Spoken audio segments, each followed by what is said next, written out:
All right, good morning, everybody. This is Anthony Metivier from magneticmemorymethod.com. In the Brisbane headquarters, we're going to talk about how to learn faster, particularly from the perspective of someone who went through university and got a BA, an MA, another MA, and a PhD, and what I would do differently if I were to do it all over again. So I got a number of tips for you today. Let me know if you're joining us live where you are in the chat, how you're doing, what you're thinking, and what's going on with you. Hit the thumbs up. Let me know that you are alive and kicking and active, and we will have a great session today.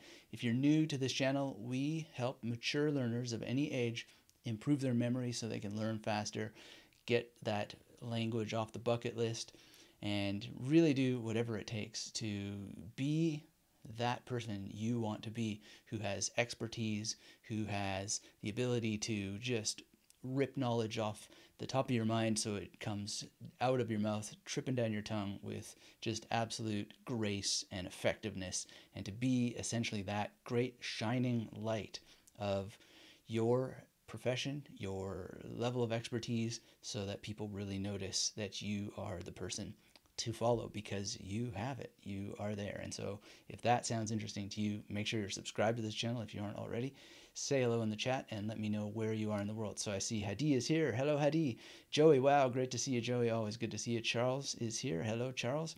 Love to always know where you guys are in the world and do some mental mapping of of that. And I love every single chat you guys post when you want to post them, and make it interactive. If you're watching the replay, you can make use of the discussion area below, and where you can also follow up after. So how I would learn faster if I was starting university all over again? Well, that is that is a great question that you might want to think about, whether you're going back to university or not. And if you are going to university, I have a special soft spot in my heart for you, because I know how tough it is. I know how long it can take, but I also know how short it can take, and I really shortened the curve for myself. So when I entered the PhD program, just to go with that, I know for a fact that only 13% of people in Canada actually graduated that I started with. And I also happened to be the first person who graduated in my class of the year that I started, and I did it on time. And the only delays were because of committees holding things back. But I was totally on the nail every time and going faster and faster and faster. And it was a lot to do with the ability to focus for long periods of time, with great concentration, to remember what I read. But more importantly than even remembering, I think at the end of the day, is mental organization that memory techniques brings. And that is something that you might not normally think about. You might be focusing on remembering and remembering and remembering, but at the end of the day, one of the core benefits of remembering is the mental organization of data, knowing where the pieces fit and being able to slot them in and then retrieve them later in an organized manner. And so this is really, really important. So Charles says he's in Paris. Okay, excellent. Great to know. If you're just joining us, do let me know where you are in the world, what you're doing, how you're feeling, what you're thinking. Hit that thumbs up and let's go. So pretty obvious, right? But I would most certainly, without a doubt, I would start with memory techniques earlier. And that is something that I really want to stress. I really want to drive home. The earlier you get started, the sooner you will gain expertise with the memory techniques, and then you will just develop a kind of what I think of as cruising altitude, which is you'll just know what to do, how to do it, when to do it. You'll have what I think of as an intuition, a mnemonic style. The techniques will be there for you, and you'll be able to adopt them on the fly as you're going, because you'll always be prepared. You'll be like that samurai who's prepared to execute one last move even with his head cut off. And I often think of this as being exactly this kind of martial arts level, samurai level skill. And the only way that it's going to happen for you if you want to learn faster is to be prepared as soon as possible with the level of skill that's needed to be able to have that mnemonic style, to be able to make those decisions as you are going along. And as I say, it's about mental organization just as much as it is about memory. Because the reality is that you can remember things so much faster if you already have things in memory. It's like I often say, the more you learn, the more you can learn, precisely because things have a place that they can be slotted into. So it's, yes, you want to use memory techniques when it comes to memorizing specific dates, specific names, concepts, and so forth, but you're going to hit the ground running every single time because you have mental organization. This is very, very powerful. So Joey is from New York. Excellent. This I knew. But thanks for chatting anyway. And Hadi is from Tunisia. Oh, wow. You know, my former wife has an uncle who lived in Tunisia for a long time. He was the German ambassador to Tunisia. So interesting. Really cool guy. Very smart guy, actually. In any case, great that you're here, Hedy. Thanks for saying hello. If you're just joining us, make sure you make use of that chat. If you have questions as we go along, those are always great. So yeah, learning the memory techniques is important to learn them earlier. And the other thing too that's really important here is you learn the range and the variety of the different techniques that are available for you so that you can actually have multiple tools of what it is that you need in order to get them working for you. Because if you don't know all of the different options, how could you possibly choose the right ones? It's a very, very complex set of decisions that you constantly put upon yourself when you hear of, oh well, a PAO and oh this, that, and the other thing, and you just haven't put in the training. Right? And then you get what's called decision anxiety, and you can just avoid that by getting started with them as soon as possible. Now, I never really got into decision anxiety with these techniques at all because I just have a good ability to learn very, very quickly and put things into action. And that's the other thing that you want to consider getting started with these techniques earlier for, is that when you are able to take action, then you know that you'll do the bulk of your learning on the path, on the road, from taking action. So this is really, really important to get started as soon as possible. The other thing that I would do if I was going to start all over again is I would have a memory journal from the very beginning. I didn't learn to do this right away, and I wish that I had, because it is so powerful for a number of reasons.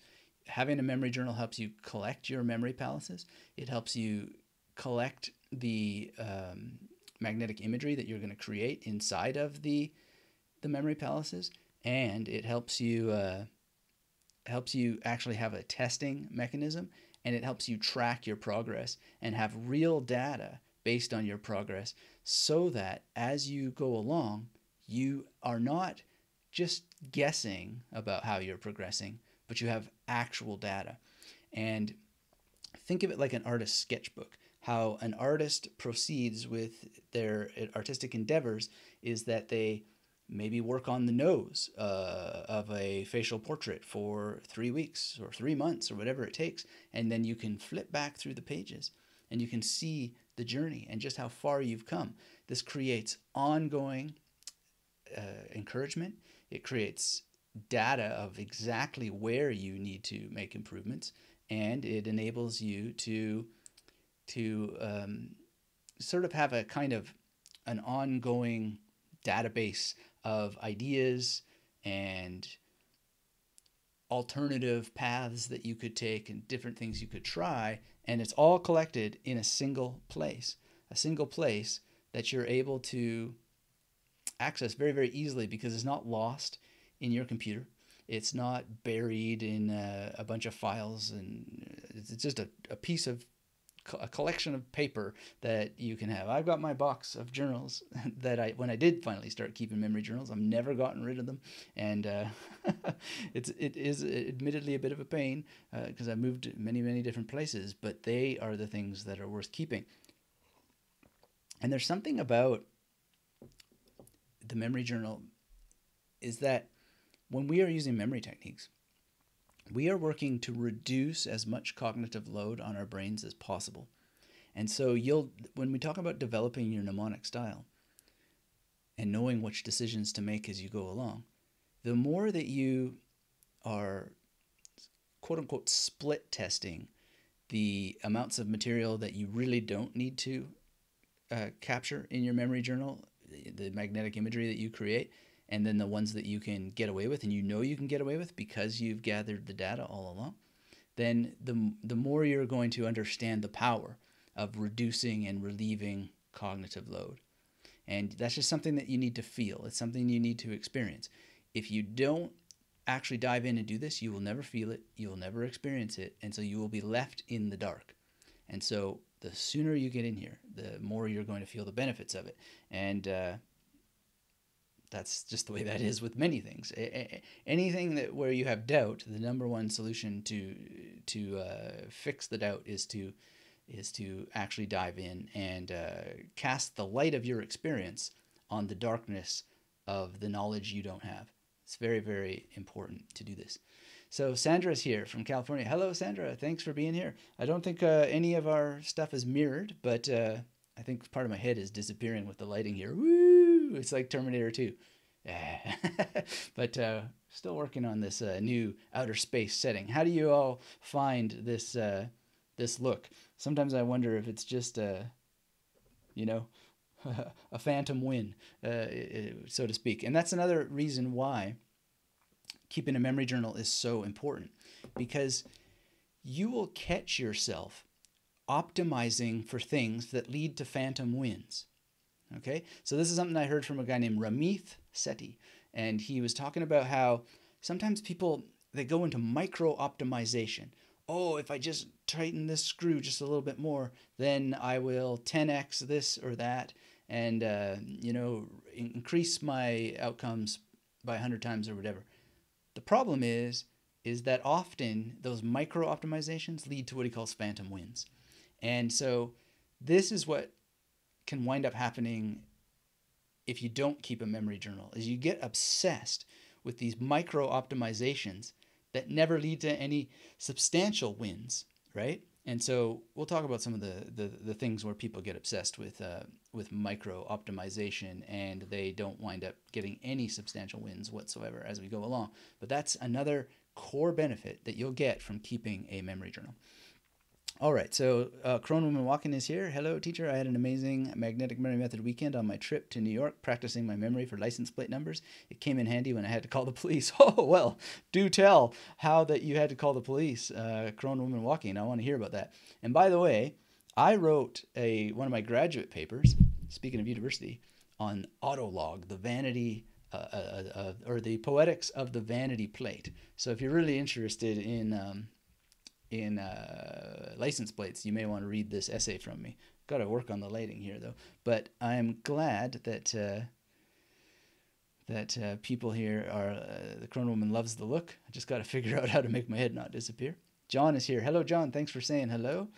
Sifu and from Crone Woman Walking, Sensei from John. Thank you for that. Well, by the way, speaking of Sifu and Sensei, which I appreciate the honor. You'll see here at the bottom it says new free tutorial /HG. If you want to go to magneticmemorymethod.com/HG, there is a new free tutorial for everybody, and we'll be talking about that again in a bit. And the link for that is in the description below, so check that out as we go along. And Sandra says the mirrors are gone. I just admire how sharp your new visuals look. Well, thank you. Still working on it. I want to make this super cool, but again, not at the expense of just being awesome. And I will go out on my porch for YouTube lives again. YouTube lives. What an interesting slip. As I was talking about the authenticity, all these micro optimizations, the YouTube lies is a parapraxis that came out of my mouth. How interesting. For those of you who know about parapraxis and the Freudian slip, you know. Anyway, I do worry about these things because sometimes these micro optimizations just don't add much substantial value. But if they do, then I'd love to hear about it. And of course, there is something to be said about having sharp visuals. So I appreciate that. Harvinder's here. Hello, Harvinder. Great to see you. Great to see you. Harvinder's in the masterclass and the mastermind. Love to see all of our members here. Joey as well, actually. Thank you for being here. Anyway, so that's all on the keeping a memory journal. If you have questions, pop them into the chat. If you're just joining us, let me know where you are in the world, what you're doing, what you're thinking, and hit that thumbs up if you haven't already. And how are things going with your learning goals? And how fast are you learning? How fast do you want to learn? If you want to participate, if you were to say how fast you learn between 1 to 10, where are you at right now? Give us a number. That would be interesting to know. Between 1 and 10. Hattie asked, does photographic memory exist? Short answer, no, it doesn't. And it's pretty easy to demonstrate why. Your brain is your brain. Cameras are cameras. And brains don't take photographs. Cameras take photographs. So it's a silly metaphor, photographic memory. And this is why a memory journal is so important. Because in a sense, you're doing something that is like capturing a photograph, but it's more like a sketch of what you're doing and how you're doing it. And it's photographs are not as good as sketches when it comes to memory, because you're not involved in the process of the photograph as much as it might feel like you are. So what happens when you take a photograph? So you've got this external device, and with a memory journal, you've got an external device, but you're looking through a lens of the camera. You're taking this sort of image and you're pressing click, and then all of the chemical stuff is happening inside of the box. But with a memory journal, what you're doing is, yes, you've got this external device, but all of the actual things that are entering the brain are in the brain. They're entering the brain, right? Chemically. The chemical changes are happening in your brain through the external devices. And you're assembling with the external device in a way that changes your chemical structure. So this is very, very important. I'm glad you asked that, Hadi, because it's a great opportunity to speak about this. Now, photographic memory, of course, connects with something called eidetic memory. Eidetic memory is very poorly understood. I wish more people would understand it. We have a live stream about that. There's material on the Magnetic Memory Method podcast about photographic memory, is it a scam, and how it relates to eidetic memory and so forth. I highly recommend that you check that out, because it will help inform you and give you so much more power in the practices that you make. Great. So Crone Woman Walking says, yeah, I did a slow roll past someone and had enough major numeric combos to memorize it quickly. I make it a point to do it for fun on the freeways to stay focused. Great, great. Yeah, I mean, license plates are very, very fascinating. So again, if anybody wanted to read my graduate essay on the autolog, the poetics of the vanity plate, we can make that available for you. So Crone Woman says, I also remembered some landmarks on my latest trip and forgot others. My learning goals include reading 1 book a week and having a head for numbers. Great, great. Well, I hope that you read Barbara Oakley's Mind for Numbers. That's a great book that you will benefit from. John says 2, but I have sloppy behavior. Okay, well, I mean, part of what we're talking about here right now already this morning with learning memory techniques earlier and keeping a memory journal and the power of organizing the information in your mind is to help reduce that sloppiness, to have strategy that's clear, focused, direct, and enables you to just get the work done so that you can have a 10 memory. So thanks for sharing that. And anybody else wants to put in their number, that's great. Joaquin is here from Peru. Hello. Great to have someone from Peru. I think that's maybe a first time. Excellent. Shlomo from Israel. All right. Good to see you here. And you say thanks for all the great material. Well, thank you for being here, especially from Israel. Hoping to be there in May, actually. So might be doing an Israel meetup in May. Great, great, great. Joey says 7 out of 10. Awesome. Congrats on that, Joey. That's great to see. I've been memorizing long prose, but didn't prepare my place enough. I had to balance progress and detail, which was a challenge. Great, great. Yeah, well, that's kind of what it comes down to, is balancing progress with detail. And sometimes we get caught up in those micro optimizations that I talked about. And one of the ways to do that is to think of the bigger outcomes, the big picture stuff, and what's going to really get there. And that happens through practice. Joaquin says, had some problems with English grammar rules. Can definitely, work on that. Pamela says, hi from Argentina. Great. Everybody who's saying hello, if you haven't said hello yet, hit the thumbs up. Let me know in the chat where you're from. Great to see people from all over the world. And just make sure that you are subscribed to this channel if you aren't already for these live streams and other videos. The video that's coming up later in this week is all about avoiding some classic mistakes, so you won't want to miss that, because a lot of people make those mistakes. All right, carrying on. So I would also, if I were to start all over again, I would double down on the amount of memory palaces that I would create. So it's kind of funny, when I spoke with Nelson Dellis recently, and we were kind of trading our numbers, and it's like, how many memory palaces do you have? And it's like, well, not sure, but in any case, I know that I seem to have more than he does. But if I were to do this all over again, I would double down. I would try to double it. And in some sense, it's never too late, but because of the primacy and the recency effect, the sooner you start making multiple memory palaces, the sooner that you're going to benefit from the powers of being able to absolutely master your spatial memory, right? Unlock it, and all the other levels of memory get unlocked through spatial memory optimization. So your autobiographical memory is the first thing I would say is unlocked from memory palace creation. And from that, you get episodic memory, you get procedural memory, figural memory, and some semantic memory, and so forth. And this is really, really powerful to start linking together as quickly as you can. And this all happens from memory palace creation. So even though I did make a ton, I would just double down. If I had to start all over again and I wanted to learn faster, I would double down like super fast because of those benefits. Now, this is one of those things where if you don't dive in and you don't try it and you don't get it sorted, then you won't really feel it. And this is a big issue because there's at least 4 learning types. There's the learning type who needs to know what something is. There's the learning type that needs to know how something works. There's the learning type that needs to know why you need to do certain things. And then there are the people who just want the action steps. So I'm going to just close this down. It's making a lot of noise. One of the problems is especially for the why learners, and it seems like some of the people who are the most attracted to memory techniques, they are the why learners a lot of the time. And so they get caught up in like, well, why make memory palaces? And why make them in this way as opposed to some other way? And why do this and why do that?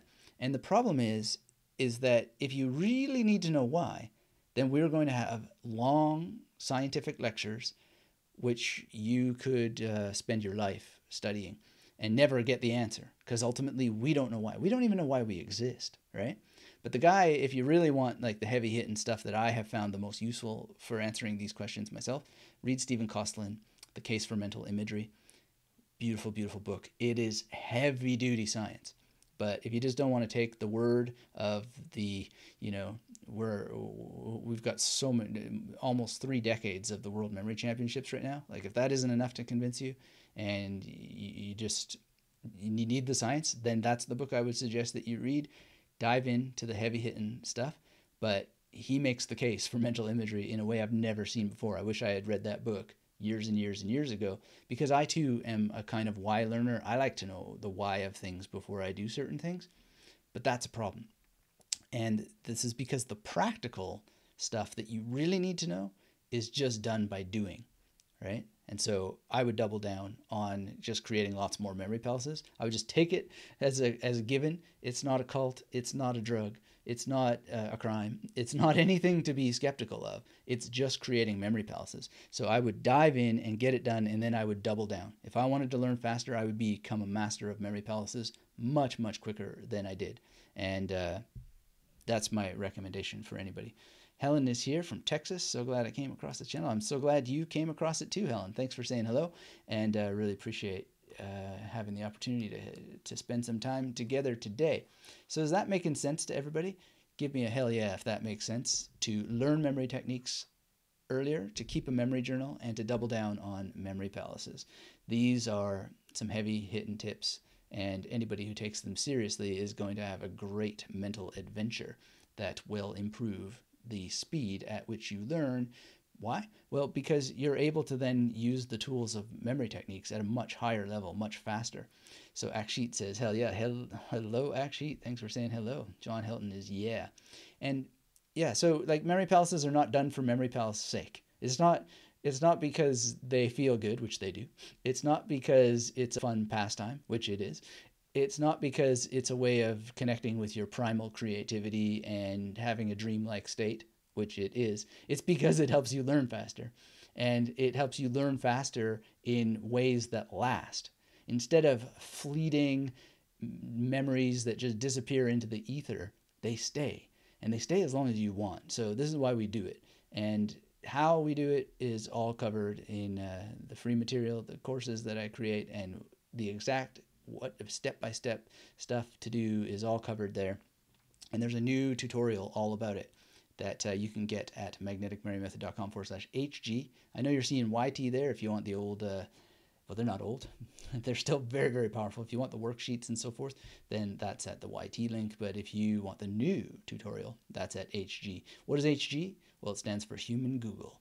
So if you want 3 simple steps, just a quick tutorial on the 3 simple steps to becoming a human Google, then that's what you're going to want to get. Cronewoman Watkins says, hell yeah. All right.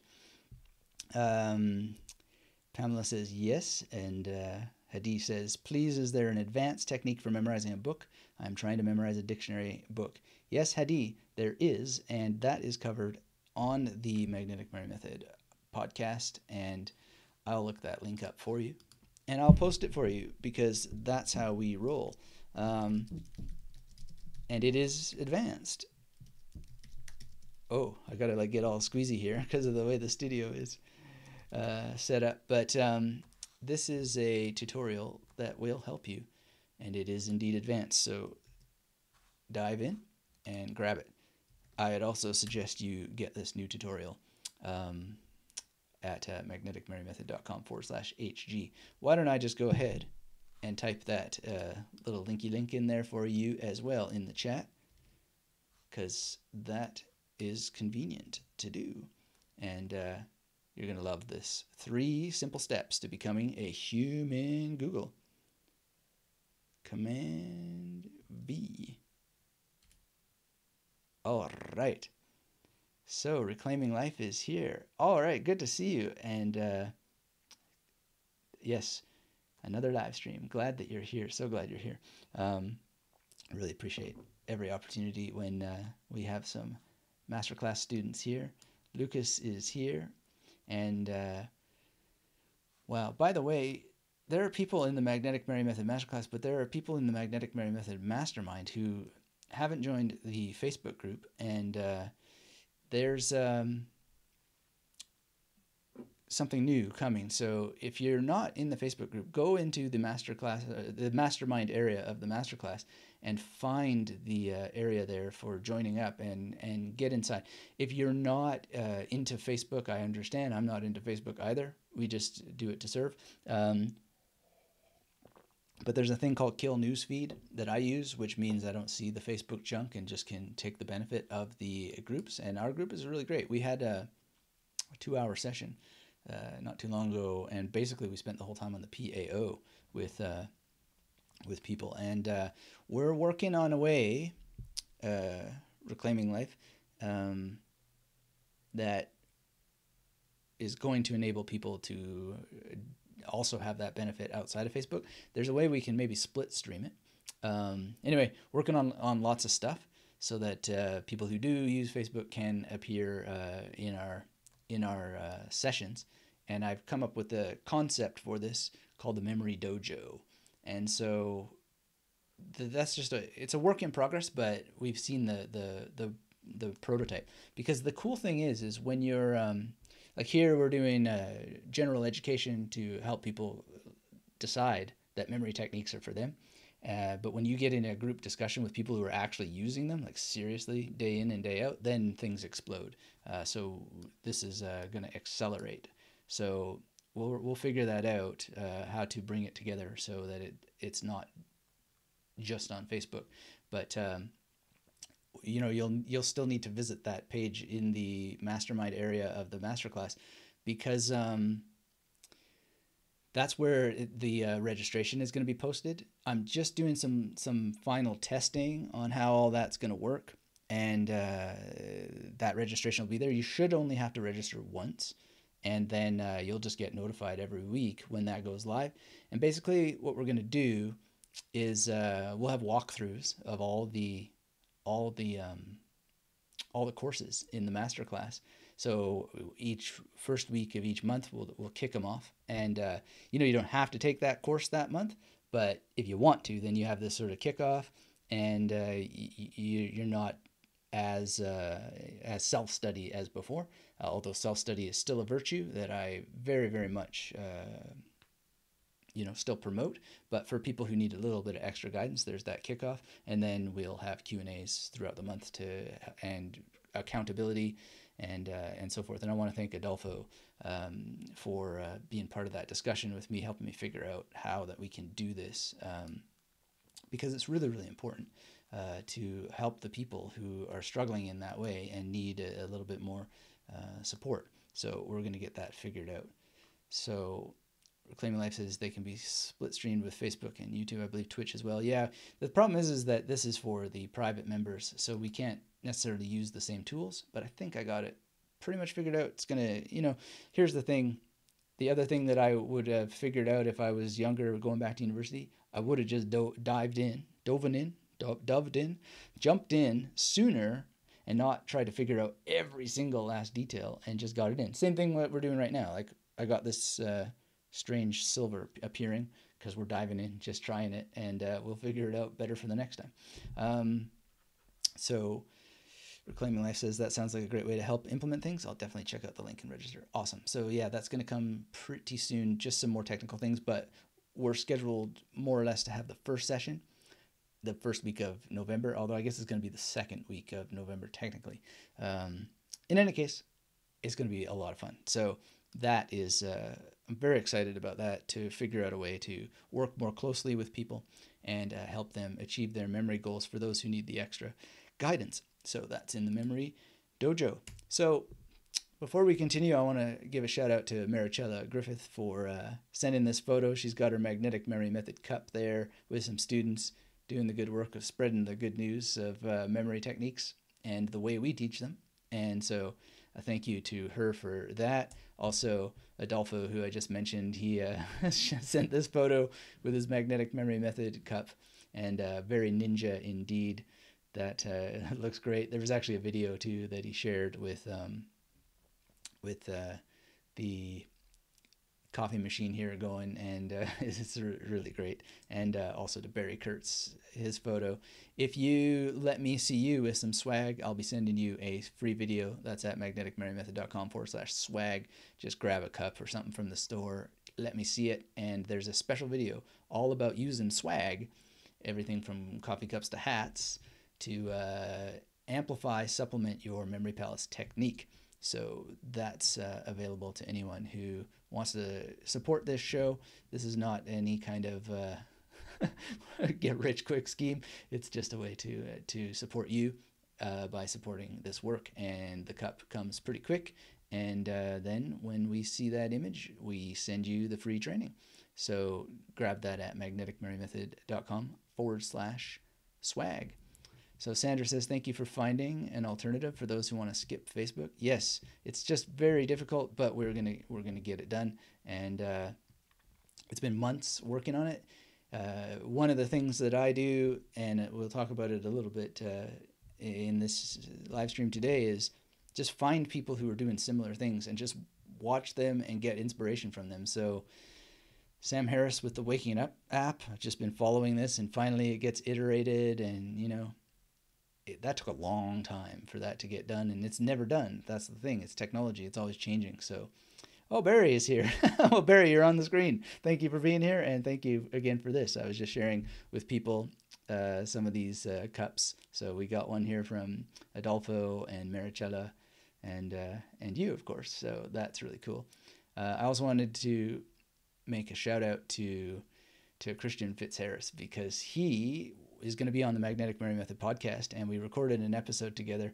And you got to check out Scholar93, because he made this rap called Brain Games, and we're going to use it on the episode, and hopefully with his blessing, it'll become the new Magnetic Memory Method theme song for some time. I don't want to get rid of the old one. I'd like to have them both. But anyway, shout out to him, and he's got great stuff. He's a great actor involved with Cirque du Soleil and all kinds of wonderful things. So stay tuned for that episode of the podcast, and also a great member of the Magnetic Memory Method Masterclass and Mastermind.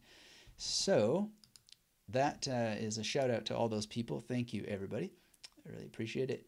And if you're not part of our community, I certainly hope that you will become part of it soon. All right. So now, if you haven't already gone to visit this HG page, go there now. It's a 3 simple steps training for how to become a human Google, tap into your brain's secret search engine to effortlessly learn a new language, master complex technical terms, and memorize anything you want. And so that link is here in our chat, and it's also in the description, and you can just type it in as well. There it is in the description for you. Again, little tutorial for everybody to check out, and very, very quick and fast to understand what to do and how to do it. All right, so carrying on, if I were going to start again with memory techniques, I would also complete a major method based 00 to 99 PAO much quicker. Just get it done. Get a first iteration done. So one of the things that you'll inevitably notice with this is that that's a lot of images from 00 to 99. And you shouldn't, somehow romanticize it and say, oh, well, that should be easy, get that done. It's not about easy. It's about the outcome. And so how do you do this? Well, I would suggest that you create a vision for yourself and a metaphor of what it's going to be like when you have a sizzling fast memory that lets you learn as fast as you would like.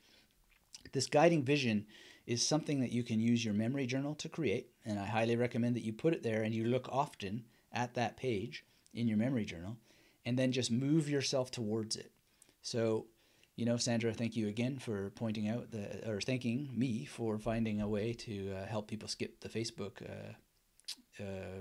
zone. But I think often of Sam Harris with the Waking Up podcast as a kind of vision of the kinds of things that I want to do for people. So it moves forward, and the vision should be bigger than yourself. So if something like a 00 to 99 PAO is too much, then you need to work on your vision, right? And then the rest is just technicalities. It's just technical stuff.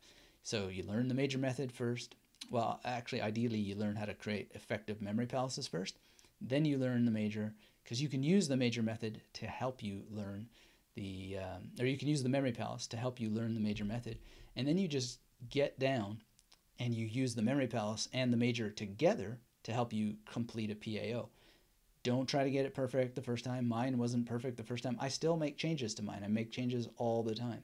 So this is really, really important. If I had to do this all over again, I would get that done much, much sooner. I waited way too long. I had a partial one for too long, and it would have been so much better to have a full one much, much sooner. So that's what I would do if I was starting again. Now, what are some of the benefits of doing this?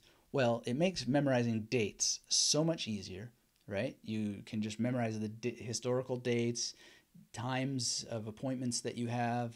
You can create a mnemonic calendar. You also, like I did a lot of library research, right? And so in the library, there's a lot of call numbers, and you can get brain exercise every time you go to look up a book.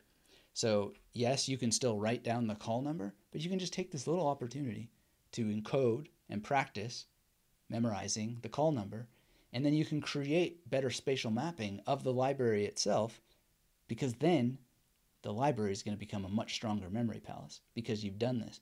And especially in libraries using the imperial as opposed to the Dewey Decimal, you're going to have a subject-based memory palace that will just be humming along. Now, I ended up doing this from a different direction, but I would have done this a lot sooner to map out the library. And the cool thing is university libraries tend to use this particular system rather than the Dewey Decimal, and so it's transportable. You've transported an understanding of university libraries that you can just go around the world, basically, or around North America anyway, and just follow that system. You'll know where political philosophy is. You'll know where, not just poetry is, but particular countries of poetry, particular historical periods of poetry, and you'll just walk to that section very, very easily. So I would do that again. Let's check in with the chat here. Joaquin asks, double down on memory palaces. What does it mean? How does it work? Great question, Joaquin. Double down is a thing that we use in English, a phrase we use in English when we mean that we're going to double our efforts, right? And instead of doing, say, 10 memory palaces, we're going to create 20, right? So how the memory palace creation works, what you need to do is you need to learn how to create well-formed memory palaces. Then you need to make sure that you can navigate them correctly, and there's particular processes that we teach for navigation purposes so that you don't cross your own path and you don't end up causing a bunch of mental confusion. Basically, the way the memory palace is often taught, people end up just making a mess out of the journeys, and that's no good. That slows you down. When we want to learn faster, we make sure that those journeys are very, very linear and that they serve a purpose. They help us avoid memory palace scarcity. They help us avoid memory palace claustrophobia. And those terms sound kind of goofy, but they're absolutely real. I've worked with thousands of people now, and a lot of people suffer from this. They might not know that that's the name for what they're suffering from, but they are. And it is easily alleviated by creating memory palaces correctly and making sure that you create enough of them so that you are in the you're in the sweet spot of how the brain actually works. Again, for the science, I'm recommending most often the Case for Mental Imagery by Stephen Kosslyn. So really, really important. Great question though. So it's just a matter of, if you make 10, doubling down means make 20. Barry says, thank you for your YouTube post on using the magnetic memory method for brain exercises. I've been sharing it with friends. Excellent. Thank you for that, Barry. I appreciate that. And anytime you guys can help share, that's awesome. Share this material around, and we really appreciate that. We're very grassroots, and the internet changing as it does all the time, it's great to have the support of the community. So really appreciate that. Wonderful. Pamela says, thank you. Sandra says, sorry for the memory lapse, but what does PAO stand for? So it's person, action, object. The way we teach it in the magnetic memory method is different than the way it's taught in competition. And some of those key differences is that, do you really need an action and an object, or can you select people and objects that are already actions? So this is a way of really speeding up the process. So on the point of completing a 00 to 99 PAO, magnetic PAO, think about how you can make sure that every object is an action or every person is already an action. And in some cases, how can that person already be an object? This really, really will speed up your game. It'll keep you flexible, because without that flexibility, then you're going to slow down, right? You need to be flexible. You need to also understand the principles behind all of this so that you develop that mnemonic style faster. To that end, our next point is to read even more memory improvement literature, right? So why would I have done that sooner? Well, it's just simply because the more you know, the more you can know. There is so much rich detail in constantly going through a topic. Repetition is always different. Repetition is always different. So the more that you expose yourself to the literature, you're getting the benefit of primacy effect, you're getting the benefit of recency effect, you're also getting the benefit of serial positioning effect from continually going back to the well. And so it's not just about reading more of that literature, but it's also exposing yourself to more points of entry. So I would do even more. I would double down on that as well. So reading even more memory literature is definitely something that I would do.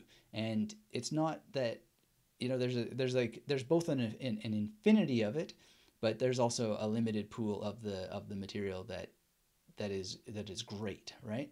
But I would still even read more of the bad stuff to get a better sense of discernment for the great memory improvement books versus the not great memory improvement books, because then you can see them faster at a glance. Because there's a lot of sharks in the water, and there's a lot of people out there who write these books, and they're not really using the techniques for any major learning projects or anything like that. So discernment is a powerful tool, and it also gives you a good sense of just discernment for general books in general, like being able to be more critical of books in general. So if you are, for example, reading good books in any topic, you will discern better what are good books in that topic, right? And you'll also develop a bit of a patience. So we find that a lot of people, they're very, very impatient with different teaching styles and so forth, and that's fine. I mean, it's understandable. If someone's not speaking your language right away, you get bored, you get tired, you get frustrated, and you go on to the next thing. The problem is, though, is that often there's so much good knowledge in material from people who are not the best possible teachers. And so by reading widely and developing discernment of what makes a good text or a good book or a good course or whatever the case is, then you're going to get more out of everything, because you're going to develop patience also with different teaching styles, different writing styles. This is very important because we judge too quickly, we give up too quickly, and when we do that, we cut ourselves out of human knowledge. So this is really important. And I've been speaking about this on a podcast that'll come out probably next month with an online education expert named Lindsay Kirsch, and really enjoyed that conversation because we were talking together about how students can develop more of this discernment and this patience with different styles of teaching. Now, I talked earlier about the 4 learning styles, and each teacher will fall into those learning preferences themselves, and they will tend to be they make more sense to different learning styles out there that match their own, which is kind of a shame, but at the end of the day, it's always about the student at the end of the day and what the student does for oneself in order to meet the teacher halfway, because teachers are human too. And so by reading more, by studying more, you'll develop more discernment of what's actually good, and you'll discover your own impatience, and you'll overcome it and give things more of it to do. So that's really important. Reclaiming Life says, in regards to more literature, I've been able to start getting my father interested in memory stuff due to Harry Lorraine's Ageless Memory. Great book. Thanks for mentioning that. Yes, Ageless Memory is a wonderful book, and I highly, highly recommend that you check it out. So thank you for mentioning that. Read as much of the memory improvement literature as you can. And then the next thing I would suggest that you do is teach memory techniques as soon as you can. So I certainly would have, and I did this for years without really ever teaching it. I remember the first time that I taught it, and it was just sort of offhand. This was at a German university, and I memorized all the names of the students, and I just sort of said, hey, you guys want to know how I did that? And they were like, holy, yes, absolutely. So I taught them, and then I started teaching it, but not as a profession or anything like this, but just teaching it to help share it. But I just sort of taught it off the cuff and didn't formalize it for a number of years. And I wish that I had done that sooner, because there's an opportunity to learn the techniques better by teaching it. And so Barry's here, and he's been sharing this around and teaching others and getting more out of the techniques as a result. And this is, really an interesting thing that is in every single profession. But the more you want to learn something, whether it's memory techniques or anything, the sooner you need to teach it, because you'll get it out of your head. The memory journal does this effect to you personally, but when you put things out into the world, especially topics that improve the world, then you're going to get this nice feedback loop, and you'll learn it better, and you will see where your understanding is lacking, and you'll see where your ability to effectively enunciate and describe the information is lacking, and you'll figure out how to improve it in real time because you're getting real feedback. And then you'll improve. And that improvement may be gradual over time, but it's very, very important. So anything you want to learn, teach it faster. And so I was very fortunate in other fields because, and we'll talk about this in a bit, but if I was at university again, I would do it even sooner. But I was fortunate because I became the president of the English Undergraduate Student Association. And so in that case, you have an office and people are coming and you end up talking about English and stuff. So you just naturally start to teach these topics. I also did a lot of study groups. And so by talking with others, you're naturally teaching others because, you know, they'd be like, well, John Keats this and Ode to a Nightingale that. And you'd be like, no. These bubbles, you know, what he's really referring to and blah, blah, blah. And so you by explaining your perspective, you are in effect teaching. And this is really, really, really a powerful thing. And so I fell into that by default, but I would do it with memory much sooner. And so if you're learning memory techniques, start a club, do whatever it takes to be the person who shows some leadership in this area and teach it, because you'll learn it a lot better faster and you'll make it a habit in your life a lot better faster. So that's a strategy for you. Malela is here. Speed reading is best for understanding any subject. Perhaps. I don't really know. I don't teach speed reading, so great contribution. But every student needs to test that for themselves. And here's another thing about reading more memory literature and teaching memory techniques sooner. You will become very, very cautious of the word best. Woo, best. Oh, my hand's disappearing. Be cautious of the word best, because there is no best. There is what works for you and your ability to help others use it. And that's about it. But best just doesn't exist, except for yourself, right? And the mark of that best is, can others reproduce it based on your explanation? But I would be very cautious of people going around saying, well, this is the best. The best is what you do for yourself. This is why we call it the magnetic memory method. This is why we always teach from the methods and the principles and help you build your own system, because the best memory system that you will ever have is the one you create yourself and not try to get some other dude's system. It doesn't work that way. We have an interview coming up with John Graham, who won the USA Memory Championships in 2018. Basically, that's what it comes down to. That was the bulk of the conversation, and he shares his tips for motivating yourself, for just diving in and getting it sorted and getting that fantasy out of your head that there's a best route, and just figuring it out for yourself based on the methods and the principles. And that's what a good teacher is here to do. That's what good teaching is.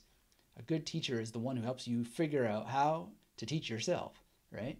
And so the best teaching, and I just read Gary Weber talking about this in Evolving Beyond Thought, the best teachers teach you how to learn. They're not really teaching the subject as such. They're teaching you how to learn the subject through action. This is the whole Jordan Peterson thing right now, is that you need to take action. And so teaching is a form of taking action that helps you figure out what it is that you need to be doing that you're not doing. And action creates a light into the darkness, the chaos, that helps you manage all of the potential possible outcomes, because you're actually inviting those outcomes to happen. And then you're able to manage them. Because otherwise you just have fear, doubt, worry, concern, and this is very, very troubling. And it's just torture and pain, but all solved easily by taking consistent action. So Reclaiming Life says, you learn and understand them better as you teach others, especially when fielding questions on the topic and being open to debate to show the justification of your views and what you're teaching. Excellent. That's exactly right. I wish that I could have said it that well. Thank you. Very, very good. I really appreciate that. And I appreciate everybody who is active here in the chat. If you're just joining us, hit the thumbs up. Let me know in the chat where you're from, what you're doing, what you're thinking, any questions you have about learning faster. And we'll carry on. But in general, this is really, really important. is to teach what you want to learn. Now, what else would I have done if I was going to start all over again? Well, I would have kept up my memorization practice with cards, because I took a long break from it, possibly too soon. Because I learned, when I returned to it and pretty much made it a daily practice, and now it comes in and out of daily practice, I learned so much. And I would have learned those things sooner, I predict. I'm not sure. You can't go back and change the past. Everything's fine, just the way that it happened. But I would stick more with it for a longer period of time, because there's so much wealth in card practice. It could be hard to understand like why you would ever gain so much from memorizing playing cards, but you will. And some of the reasons why is that when you memorize playing cards, you're learning to deal with multiple levels of information at the same time. You're learning to deal with information that repeats and is very similar and still distinguish it. You're learning how to do long sequences of information along memory palace journeys that helps you make sure that you're crafting correct, well-formed memory palace journeys, and you'll understand this kind of the number of problems that can happen if you don't create well-formed memory palaces, and you'll encounter it much more often because of this practice. And it's very, very powerful. And there's probably many, many more reasons why that it's so powerful, but it's limited sets of information that get repeated and in really a practically infinite number of possible combinations. And so it's like a language. It's like a language that you have more control over as a test case study environment to practice all of the issues that will come up with large learning projects, whether it's a language or professional certification or mastering complex technical terminology. This is the place to have more of a game version that gives you all of the skills for when it's real. And the more you practice it, the more little discoveries you will make. You'll also figure out different ways that you can use the memory palace with these small sets of information that are sequentialized and serialized. So much of what I've learned is and been able to craft into the training is through card practice. There's so many discoveries there. So I would have kept with it. Basically, it was what I started with, and then I just went straight to knowledge, which was fine. And a lot of that knowledge was on cards anyway, because I put it on index cards. But I'd still would have stuck with the playing cards longer, and then stuck with it because there's a couple of years where I just didn't come back to cards, and I think I could have accelerated a lot sooner. So I would get into cards if you're not into them already, and then I would stick with them. Rick is here from Florida. Hey, Rick, thanks for saying hello. You're in the masterclass. Great. Really appreciate that. Thanks for saying hello. And we're going to have a great time. Thank you. Taking a break there for some water. Yeah, wonderful. So the other thing I would have done sooner if I wanted to learn faster is to learn languages faster. Learn languages, but also learn about language faster. And the reason why is that, first of all, everything that you memorize, you're memorizing in language, one language or another. So the sooner that you learn how to memorize words and phrases, the better you will build your skills for learning any information, because any information that you encode into memory palaces will be in words and phrases. There's no getting around this. That's how it is. And so even if it's complicated formulas that are using the language of formulas in terms of symbols and so forth, you're still going to translate that into episodic memory through facts that you know that are language based. The other reason is that the more language material that you have, the more sounds that you have to work with, the more range of sounds, and the more abstractions that you're able to deal with, and the more concepts that you're able to deal with at both abstract and concrete levels. And this is really, really powerful. Also, you have much more mental dexterity because you're used to encoding for language challenges, and then it develops a speed of coming up with not only just more imagery, more magnetic imagery, but more magnetic imagery that gets it right the first time, right? So you'll learn faster as a result of doing this, and those images will come very, very, very quickly as a result. So I would get into language learning so much faster. The other thing is that language learning brings you into contact with more people more quickly, so that you have more memory tools, because people are one of your best memory assets for the memory tools. Whenever you are using memory techniques, you are using information that already exists in your head. And so the more information that you have already in your head, the more you're able to use it in your memory encoding using mnemonics.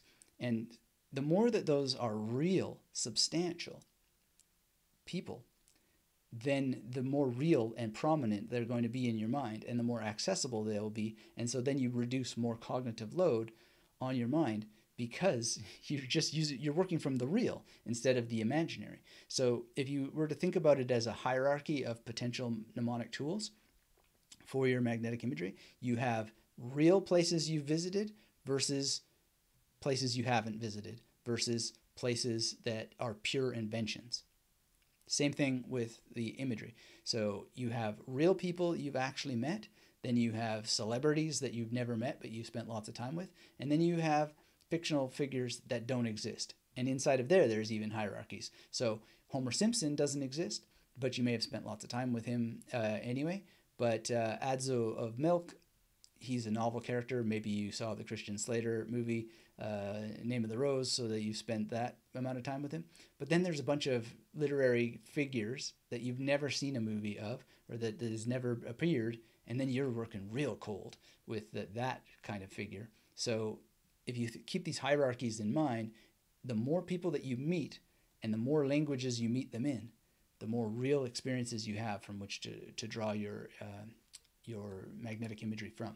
So that's really important. Reclaiming Life says, I'm so glad you mentioned learning about languages. I love language learning, but I also love the linguistic background knowledge in general. It truly helps with everything. Absolutely, absolutely. Knowing about what language is, knowing about the nature of language itself, knowing some of the grammatical concepts is super powerful. It's super important. So linguistics is well worth anybody's time. And, the Chomskyan stuff is good to go through. Steven Pinker is good to go through. There's lots of people, but, understand that it's changed over time. But even though some of the earlier ideas have changed, they're still useful to know. It's great brain exercise and mental exercise to know the history of some of these ideas. So a good grounding in linguistics is good, and the history of language to go through is really, really good. So the Pinker stuff is excellent. Lucas says, learn until you can teach it, like Feynman, and then keep learning. Great point, Lucas. Really appreciate that you contributed that. Yes, and I do talk about the Feynman technique a fair amount, and I like to accelerate it because not enough people really dive in and actually, and this is where the memory journal comes again, they actually try to solve their own problems and teach themselves.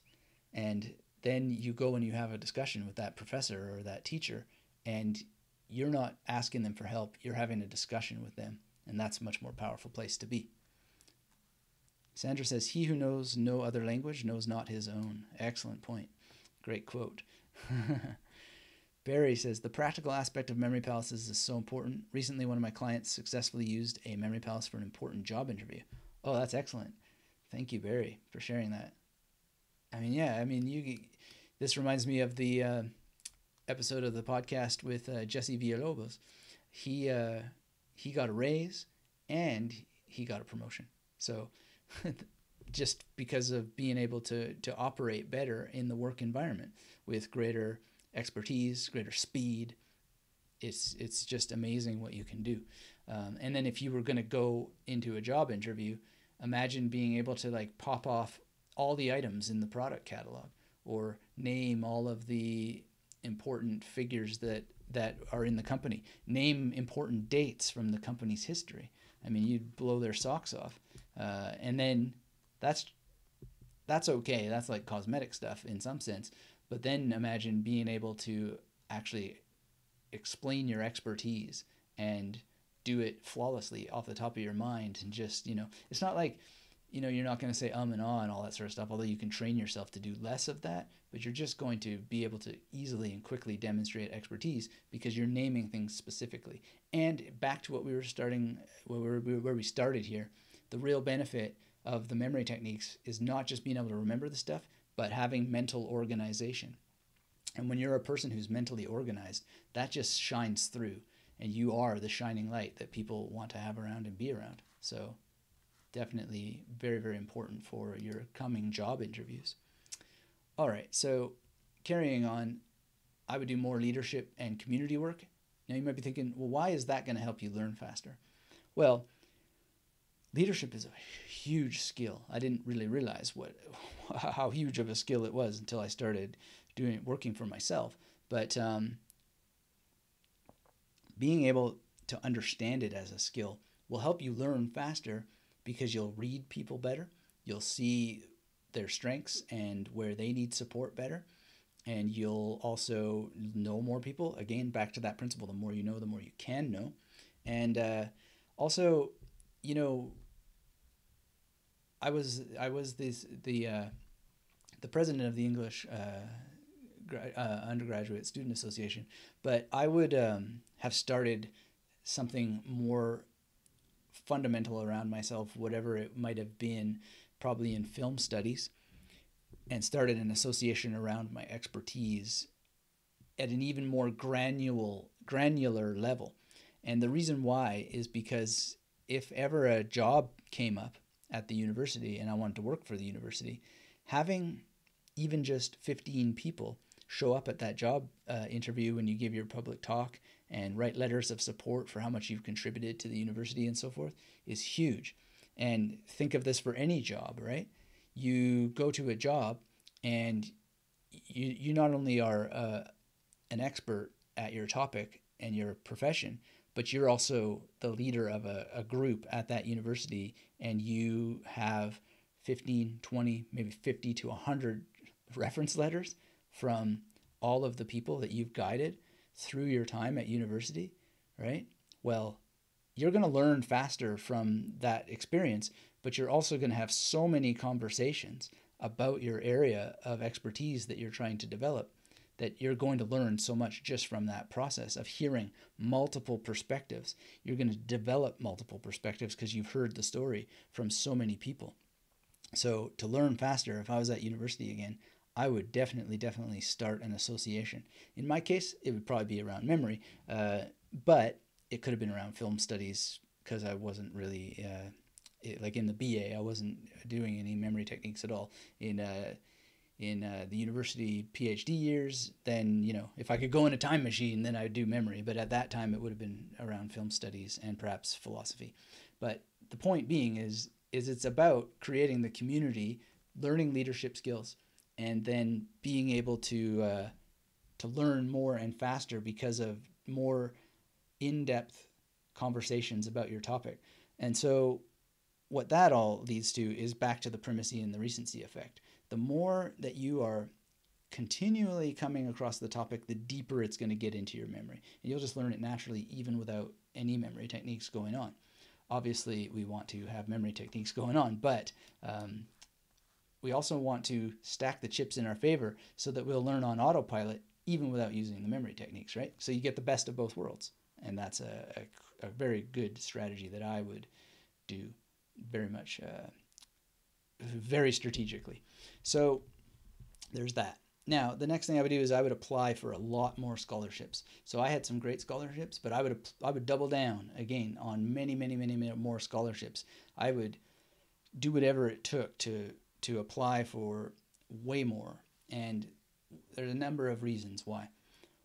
One is that when you're worried about your tuition, when you're worried about your rent, when you're worried about how you're going to feed yourself and all that sort of stuff, well, that can be alleviated by having scholarships.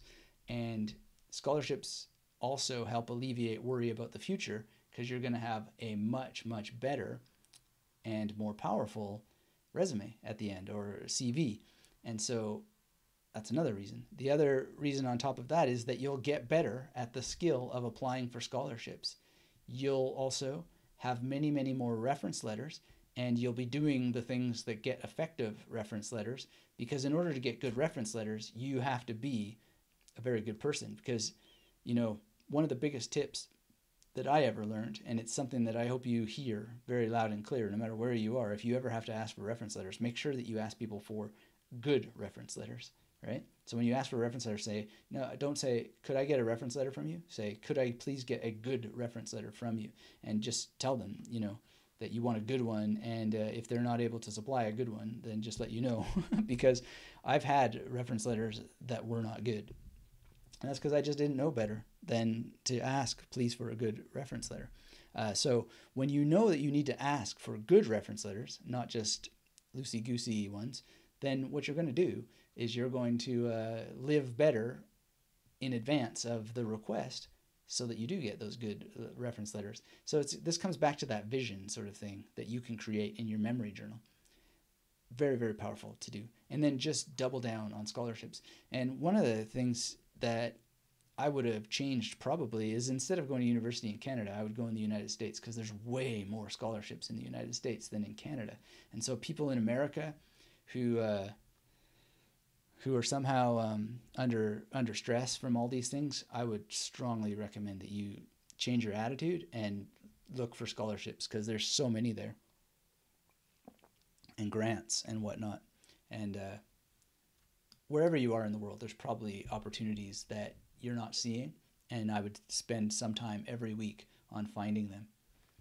So we're going to take a break, and I'll be right back. So if you have to go, then thanks for being here. But if you are going to stick around, I'll be back in about 2.5 minutes. And there will be a little pause reel coming right up. See you on the other side.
right, everybody, we are back. Thank you for sticking around, and let's carry on. So before that, we had our pause. I was talking about doing more leadership to learn more faster and applying for more scholarships for reducing stress, but also preparing the path for getting better reference letters as itself, its own skill. And there's many, many more benefits of getting more scholarships because when you get them, even if you just are a runner-up for some of them, that's great material to have on your CV or your resume, and you learn so much more about the process. So if you want to learn faster, one of the ways to learn faster is to learn about the process of applying for grants and scholarships and so forth. So you develop it as a muscle, as a skill, and it all comes back to that mental organization, right? Because one of the things that you need to do in life is you need to be able to knock off certain, you go through certain skill processes of applying for things and so forth, and have everything organized and have a sense of discernment for how things need to be, and then being able to deliver them in the ways that they're expected and just a little bit above and beyond the expectation. And, you're not always going to get it right, but you stand a much better chance of success the sooner you get into this and the sooner you practice this. So I was very fortunate that in my first year of university, I got a scholarship, which was great. It was a very small one, but it was cool. And I wish that I had just done a lot more each and every year. It's not that much to set aside some time, and segment the time, the research of the grants that are available or the scholarships that are available time, and then the actual preparation time of putting the materials together, and then let's call it the distribution time of actually submitting. And so this is a skill in and of itself, and the more you do it, and this obviously applies across the board to all kinds of other things, the more you do it, the better you will get at that. And it's not just about scholarships. You can think of how this applies to other kinds of grants and opportunities that are out there in the community. There's often business grants that are available. It doesn't have to be for school. Entrepreneurs can apply for all kinds of things that are there, particularly in the U.S., which is very, very blessed with a lot of these things, and a lot of people don't even know it. So I would definitely look into this for your success, which will be very, very distinguished by doing this. The other thing that I would do to learn more and learn faster is to invest in more training outside of the university, because there's so much more that you can learn by supplementing what you're doing. So I would have, for example, got my CPR a lot sooner. I would have done more martial arts training outside of the university.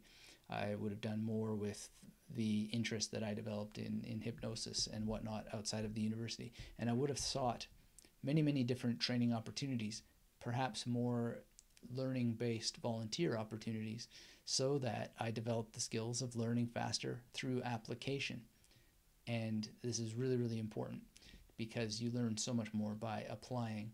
And obviously, not everybody has like oodles and oodles of time to do all this stuff, but when I look back and I think about all the time that I was spending on all kinds of things that had nothing to do with optimizing my future and better developing my learning skills, there was so much downtime that could have been better organized to just a little bit more training in ways that would create more energy, not burn energy, but create more energy. So some of those things to think about are different kinds of certifications that you could do. So a CPR thing is going to be quite short, and then something like a martial art will be obviously a longer term time investment, but an important one. So I would do that, invest in more training. And the number one training I would invest a lot more in would be memory training and how to learn training of all kinds. So I would just dive into that as quickly as possible. Now, the next thing that I would suggest to myself, if I was to go back in that time machine, it would be to get a writing mentor. Now, I ended up with a writing mentor when I was in my MA, my first MA, which was great. It was a short-term writing mentor, but I learned a lot from it, and it was very, very powerful. because you really don't get to see your writing skills unless you have a qualified reader, someone who is capable and qualified to be commenting on how you write. And your professors are often not the right people for that, because they're grading with an agenda, and that agenda is often to toe the line of the university, in addition to their own often ego-serving ways that that they've actually gotten something across to you as they wanted to do, and so on. There's a lot of complex things. They're not necessarily a mentor of writing. They're trying to hit different buttons, not trying to turn you into the next Malcolm Gladwell, is what I'm getting at. You don't have to become the next Malcolm Gladwell, by the way, but becoming a better writer, back to how to learn faster, it comes to mental organization. You'll remember more the more you write, but you'll also remember more the better you are able to mentally organize information. And one of the best ways to mentally organize information is to write better.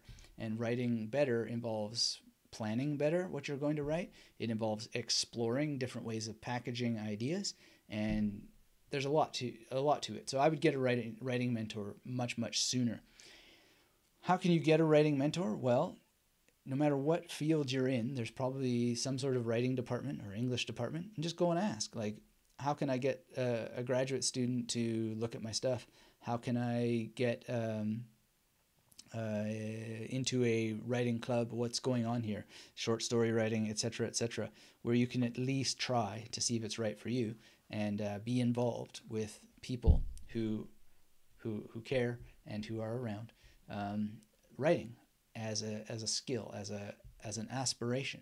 You don't have to have it as an aspiration yourself, but you'll learn a ton. And again, it comes back to remembering more through better mental organization, and you'll get the skills of expression, much better expression. So Reclaiming Life says, apprenticeships are great as well. That's how I learned cobbler skills. Originally, it was just to keep my shoes in better condition. Oh, wow, yeah. I mean, that's a cool thing too. And imagine, I sometimes think of the magic training that I did with cards and so forth as my emergency paycheck. So that would be another sort of club that, or outside of school training rather, that I would go and do, is I would go and do more with magic. It wasn't until after I had a PhD that I got a magic mentor. I should have done that so much sooner. Seeing someone who is actually a professional working magician describe to you what you're doing outside of what you're doing, and basically help you see yourself externally, is so powerful. And this relates to the writing mentor as well, which leads to, being skilled in the world and being confident in the world. And you'll learn so much more, and you'll learn it a lot faster when you are continually exposing yourself through apprenticeship or additional courses or whatever the case may be, by actually seeing how you're learning, seeing your progress, and having help to encourage you, to move you forward, to get you where you need to go. You'll learn so much faster as a result. All right, so the other thing that I would do, and I was talking with Adolfo about this the other day, is I would hire a proofreader much sooner, or an editor. Now, a lot of people when they're in university, they consider hiring people to write their essays for them. This is very bad. This is just the worst thing that you can do. And not only is it contributing to a scammy exploitation of student misery by helping it maintain its presence on the market, but you're robbing yourself of the ability to learn the skill of writing, which is essentially the skill of mental organization in a way that improves your memory.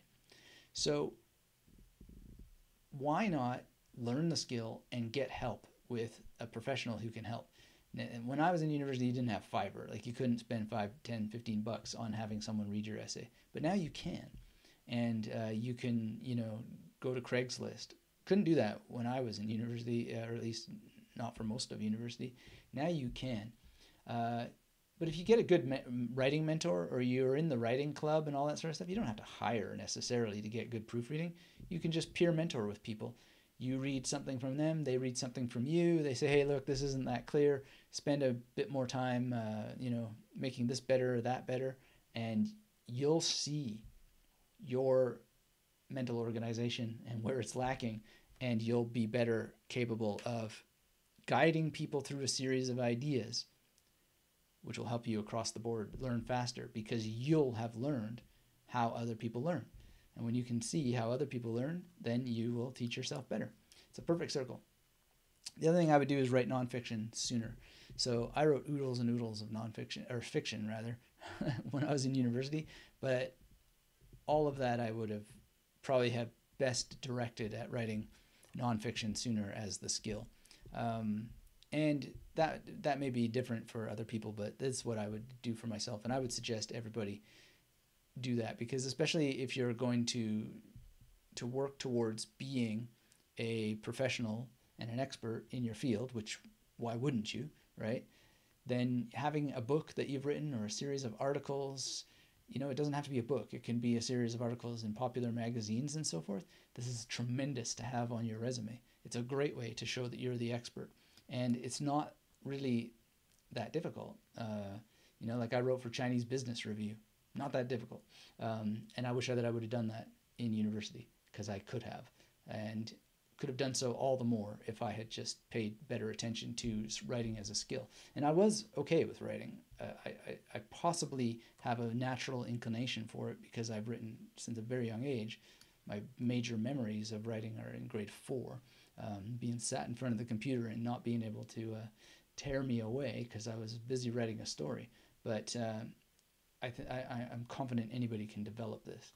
And so fiction is its own kind of mental organization to draw people through an adventure or through a story, through a hero's journey.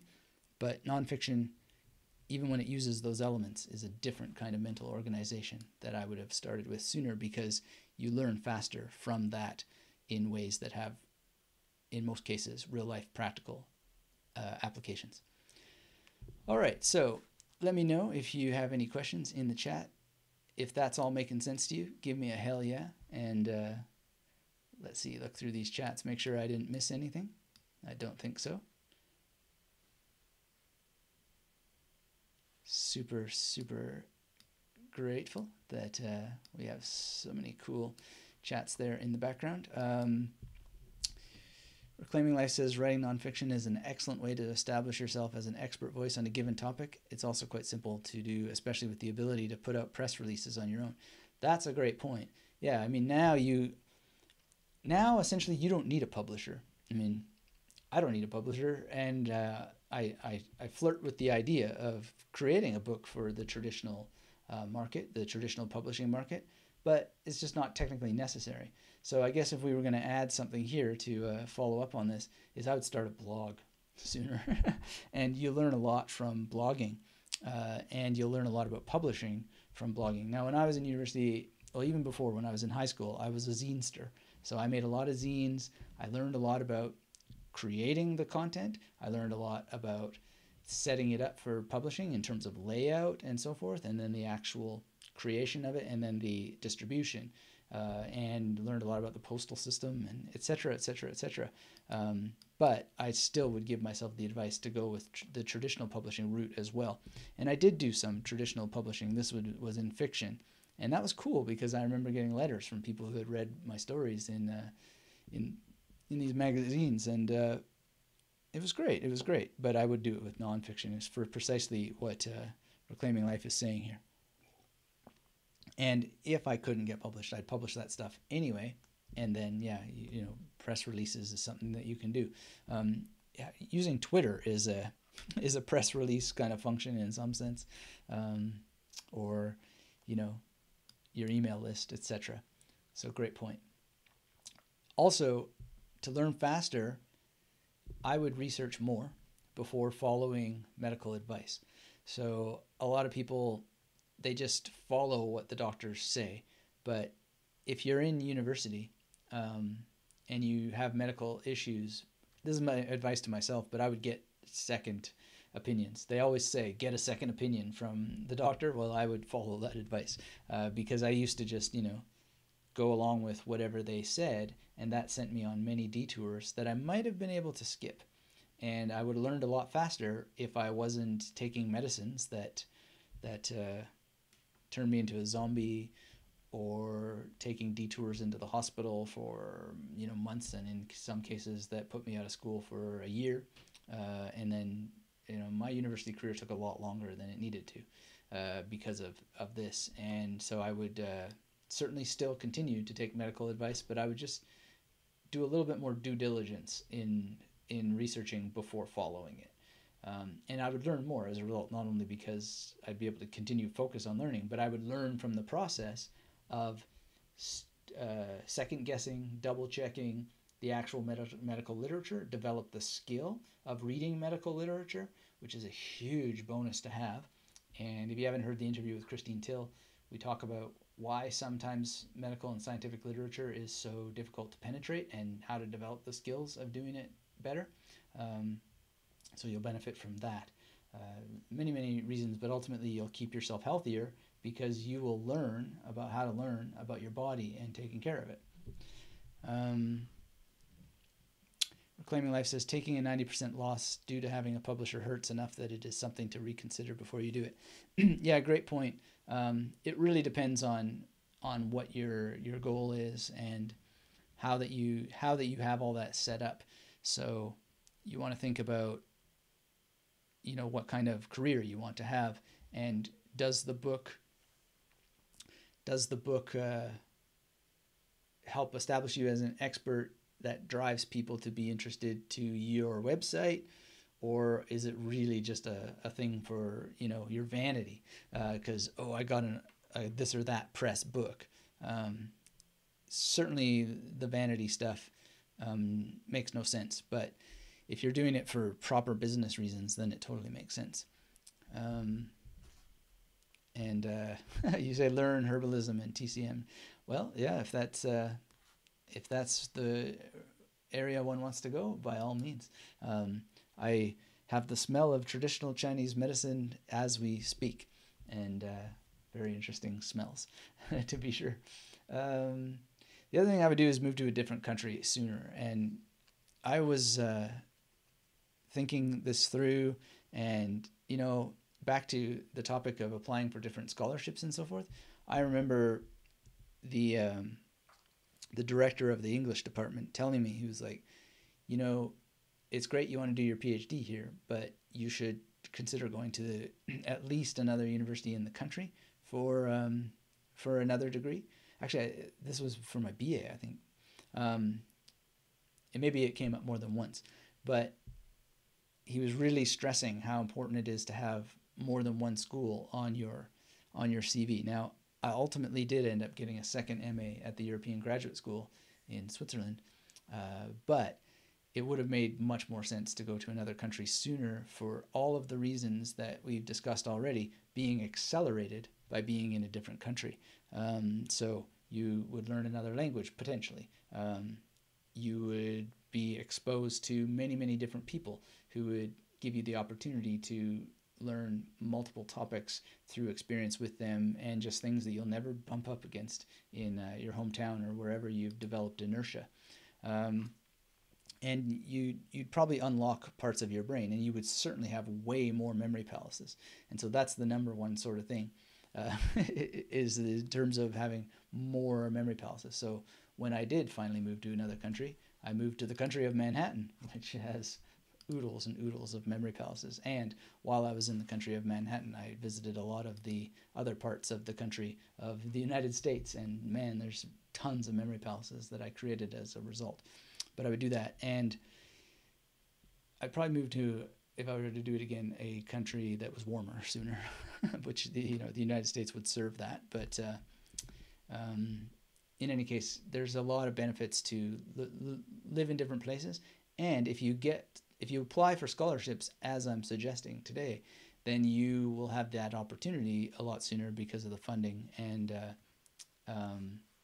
all the different things that you might need for those purposes,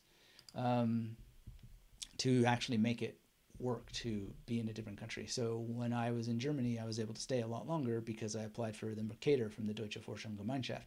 And the Mercator is a huge thing to have on your resume, but it also just enabled to be there longer and spend more time with the German language. So that's great. Reclaiming Life says, if in university, you can also take advantage of exchange rates if you study abroad. That's another great point. Yeah, let's add that. Definitely good one. And on top of exchange rates, I think too, you then have the advantage of learning numeracy skills faster because you have the practical sense of dealing with different currencies. You get the practical knowledge of dealing with different banking systems. You start to think of finances differently as such. Back to the medical advice thing, you have different experiences of the ways that medical things are done in different places. It's just a win-win across the board. Jaideep says, hey, Jaideep, good to see you. Thanks for saying hello. I guess one of the number one things, and it just circles back to thinking about the memory journal and what a memory journal can do for you, is just thinking about my purpose a lot sooner.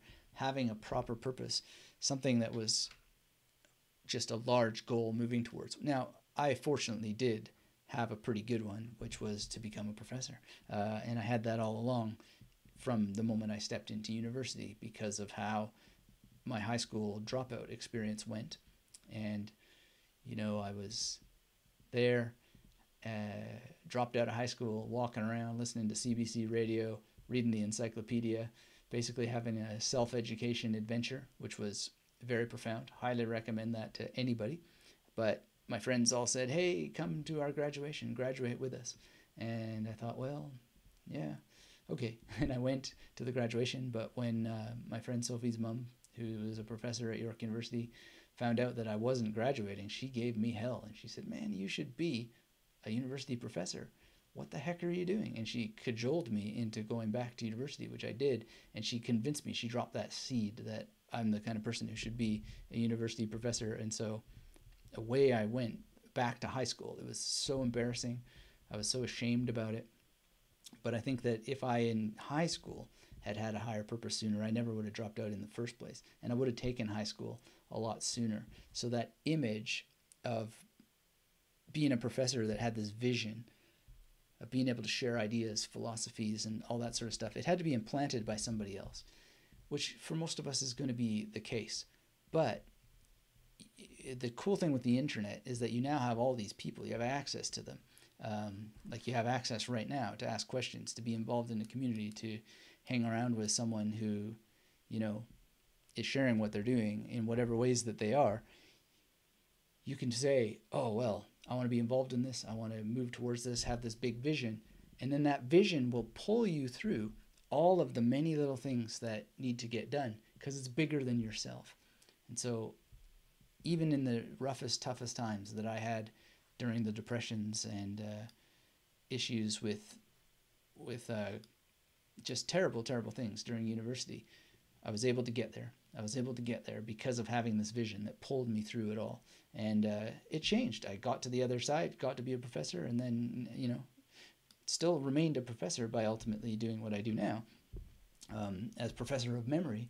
But it was, and even then, there's like this giant vision that I have that pulls me through all of the tough things that need to be done almost every day, and to get where we're going, take this ship where we're going. And I would have that sooner. I wish that I had it in high school, and I think anybody could. So that's another tip for you. Then, of course, I would work on diet, sleep, fitness, relationships. So much mental junk, mental garbage that got in the way of learning faster just really had to do with not eating well, had to do with not sleeping well. It had to do with not getting enough exercise. And this one's for the guys particular, but I imagine it weighs on the minds of other people as well, is I would get the relationship thing sorted, figure it out. Because when you're not in a relationship, often part of your brain is trying to find a relationship, and it's not focused on your learning at all. And so you could put the issue to rest by just acknowledging and learning about human biology and the kind of pressure that being a human puts on you in terms of mating rituals and the search and so forth. All this stuff about incels these days, it's just like, oh man, that's insane. All you have to do is study a little bit about human biology and either get it sorted by having some healthy understanding of relationships and find a healthy relationship, or just say, I'm going to work on other parts of myself like diet, sleep, fitness, memory, and so on. So, I didn't do too bad in university, but I could have done better.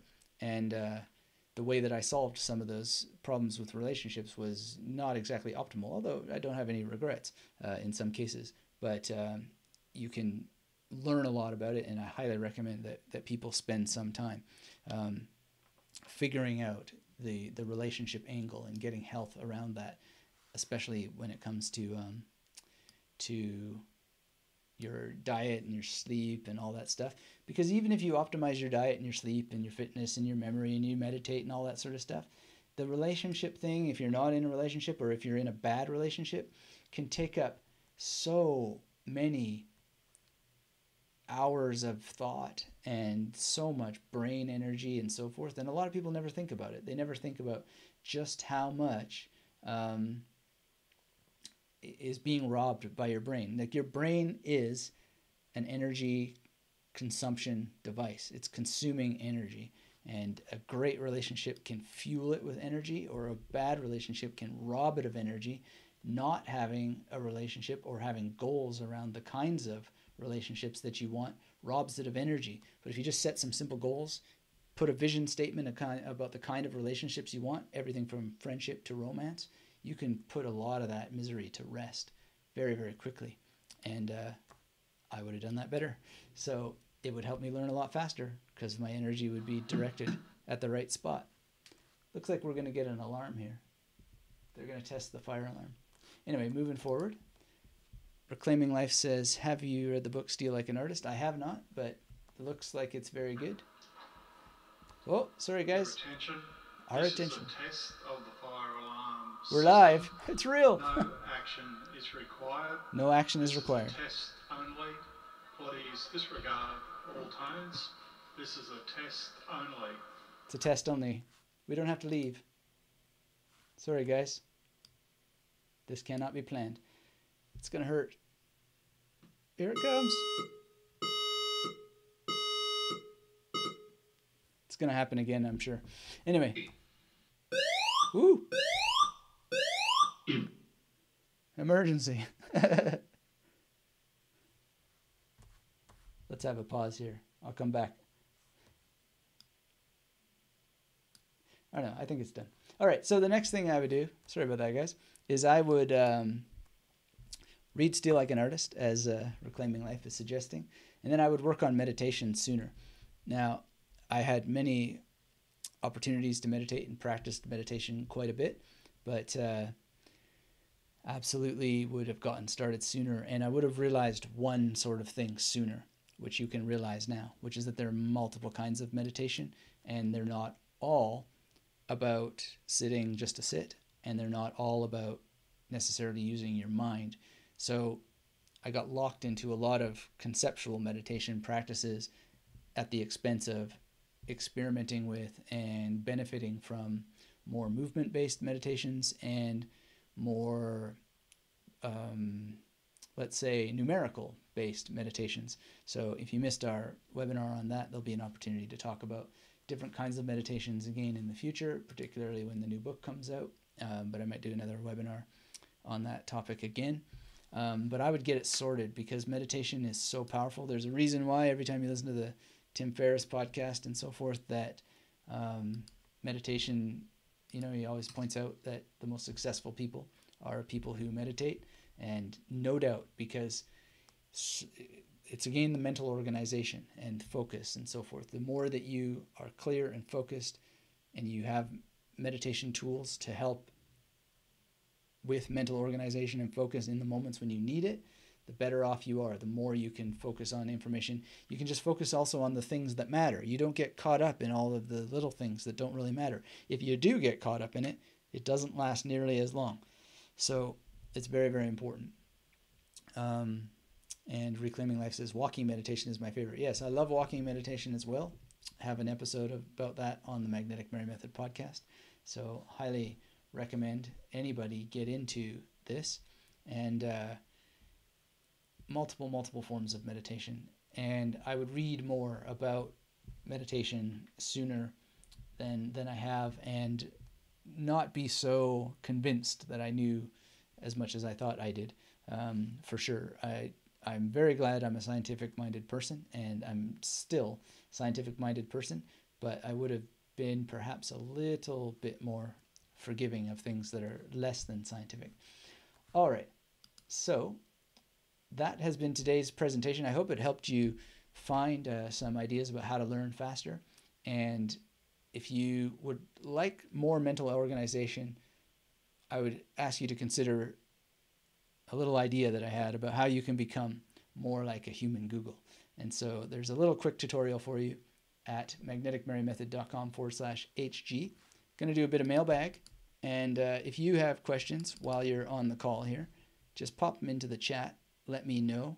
And if you want to stick around and chat with each other, that's cool. I'll be here for a little bit to do some Q&A. But head over now to magneticmarymethod.com/HG for this tutorial. And yeah, let's do a bit of mailbag and see what's going on. So Joshua says, I think the most frustrating thing for me is not being able to remember every single thing that I read. Well, Joshua, that's a great point. Here's what I would suggest. Don't try to remember every single thing that you read. Use tools of mental organization to segment books and create some decision parameters around the books that you're going to read, so that you're able to actually use the memory tools in conjunction with how books are designed, how knowledge is designed, and map the two onto each other. Because books are with us for the time being to stay, and so too are lectures designed in particular ways. So when you have mental organization tools, then you don't have to remember every single thing. This is what I call memory palace scarcity. So memory palace scarcity is a real problem, and so many people, they have issues because they're trying to create memory palace systems to get everything into their mind when it's not possible and it's not necessary. And in fact, it's counterproductive and it's not how knowledge works, right? And you got to be a little bit more modest than that as well, because you'll get more, and less certainly is more. So I highly, highly recommend that one just change the expectations. Tomorrow I'm going to give a talk with some people that I talked about before. I shared the name model of how to memorize names. And so, it's like notice the name, associate the name, use a memory palace with the name, and expect things to be as they be, go as they go. Manage your expectations, right? So if you go in and you are not managing your expectations, then you're setting yourself up for disappointment. Expectation is the quickest path to suffering. And it's the same thing with books. If you go in and you're like, I want it all, I'm going to get it all, and all this sort of stuff, you're not managing your expectations. What you should do is have a strategy before you go in, and be very, very realistic about what it means to memorize the contents of a book, and what it means to actually remember anything from a book, let alone all of it. And then have a memory journal to help chart your course, and be available to monitor the data that you create by being on the course. And this is how every top performer ultimately gets results. If they're not doing that tracking themselves, they have some sort of coach to help them do it, to help monitor. And you know what? You might want to invest in a coach if that's what it comes down to. But don't be frustrated with not being able to read every single thing that you read, Joshua. That's a recipe for disaster. And you just don't need to. I'll never forget the person who wrote to me, Larry was his name, saying, how is this possible? How are these techniques possible when there are zillions of facts in medicine? Well, it's not true. There are not zillions of facts, and that's not a useful way to approach knowledge. Rather, it's what can I work on today towards this goal? So if the goal is to get a degree in, reclaiming life, mentioned traditional Chinese medicine, well then, you might feel like it's zillions of facts, but really, what does the typical average assessment look like? what is the real exact number that you're going to need? And then if you were going to memorize all of that, what would be the system that you needed to create? What would be the monthly goal? What would be the weekly goal? What would be the daily goal or the near daily goal? And then what do you need to do to proceed towards achieving that? What systems of support do you need? Can you get those things?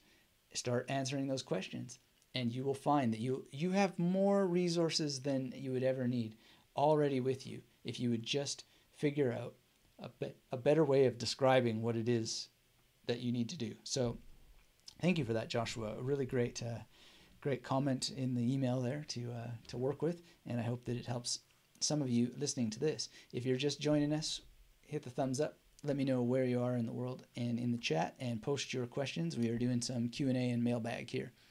So Gaming Gabos says, can you speak on how just memorizing information doesn't make you an expert in a skill set? And to this, Reclaiming Life says, Gaming Gabos, it's the difference between knowledge and wisdom, the practical application of knowledge. Just memorizing brings greater knowledge. It's up to you to apply, so it becomes wisdom. Well, that's a great thought. Yeah, I think that's exactly right. Now, the other thing too is skill. What skill are we talking about? So we don't want to talk abstractly here. So Gaming Gabos, please let me know what skill you're talking about, because there are different kinds of skills. There's different kinds of knowledge for skills, and there's different wisdom around skills. So if we can get some more specificity around that, that would be good. Because there may be some skills where memorizing information actually is how you get to be an expert. And I can think of some of what those would be. So for example, well, yeah, maybe it's not that easy, but let me go with my example that I was coming up with here. And Ryan's here. Hello, Ryan. Thanks for saying hello. And Joey says, awesome live session. Thank you. Thank you, Joey, for being here. So what I was immediately thinking about was trivia. So you could be an expert trivia master merely by memorizing information. But I have to correct myself there, because there would be two skills, right? The first skill would be the skill of memorizing the information or having access to the information of the trivia, which is basically two sides of the same coin. Then the next skill would actually be in performing under pressure. So you would actually need to go out and put it into practice, because there are all kinds of people who are really good at recalling all kinds of stuff, but they have no skill of actually doing it under pressure. So it could be at your local pub or a restaurant trivia night. You could be the best in the world, but if you don't have the skill of actually doing it under pressure, who cares, right? It's why many people are very good in private with memory techniques, but they can't do it at the competition because they haven't practiced competing. Nelson Dellis told us this when he took over the Magnetic Memory Method podcast and was the host in my place for one of the episodes on how to win the USA Memory Championships. If you haven't heard that episode, go and listen to it, because that's the key point that he makes there. It's really, really important. It's really important to understand that definition. But there may still be some places where being the expert can come simply from memorizing the data. But even then, you would need some sort of application. It's just the matter of the application is, it really comes down to what it is. So, another way of thinking about this is that there are some people who become very good experts in research and writing, but they may not be an expert in the topic that they're writing about, but they become expert in explaining things. So journalism, for example, but you're still going to need to create the skill of explaining things. So there's some very good journalists who don't necessarily have the skills that they write about. So Malcolm Gladwell came up earlier, and he would be someone to consider.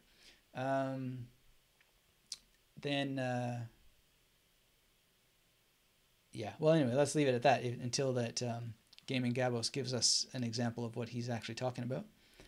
Ryan says, what resources are you using to learn Chinese? I'm going to be starting to learn characters and have a goal to become conversationally fluent in about 18 months or so. why don't you become conversationally fluent first and then worry about characters later? That would be the first thing I would suggest, because characters are useful, but they're not the path to conversation. You can get stuck in that. I would say that until you can have a simple conversation, stay away from the characters. That said, I mean, I would never say stay away from the characters. I take that back provisionally, but you would want to use the characters to help you come up with the actual verbal fluency and focus on that first. So I used a lot of German resources, one in particular, which is a character book, but I didn't use it for the characters. I used it because it has a particular organization in the back, which is very useful for using the magnetic memory method. That was very helpful. I also, in the very beginning, kicked off with Pimsleur, and then I went to just having conversations with people. And all along, I started with the magnetic memory method vocabulary builder that's in the masterclass. So you'll definitely want to consider something like that. So Reclaiming Life says Chinese Pod 101 is an excellent resource. Also get a language partner or tutor as soon as you're ready to take things to the next level. I find Chinese Pod hit or miss. It is a lot of English, as Ryan is pointing out. In fact, I think the average episode is like 70% English. Now, my friend Ollie Richards from I Will Teach You a Language, he kind of likes the pod stuff because it gives you context for a lot of things and so forth. I don't disagree, but I don't personally find that much discussion on in English that useful. Ollie has Conversations, which is a great program, and he has dialogues there that you can go into. But at the end of the day, the number one thing that you need is a goal, right? I think 18 months, you're, well, first of all, there's two things. I think by saying conversationally fluent and saying 18 months, you're stacking the chips against yourself. I would say get a definition of fluency and then pick a shorter number, because 18 months is a long time. And then figure out, what could you do in 3 months in order to be able to hold simple conversations. And Ryan says, I love Ollie. Yeah, I mean, see what Ollie thinks there. I wouldn't get seduced by the 3 month thing. I wouldn't get seduced by any number, but rather I would think, what can you actually commit to after you've made a meaningful goal, and then create missions for yourself. So, fluency is just such a crazy word. I've used it. I've called a program fluency and so forth, but I mean it in a very particular way, which is your definition of fluency relative to a vision you're going to set for yourself, a very specific goal, and the milestones that you're going to create towards that goal. That's the fluency of language learning, and that's setting yourself up to win. So I'm not saying 18 months is wrong or conversationally fluent is wrong. It's just think more critically about those things. And then the resources themselves matter less, because you'll pick better resources by having better goals.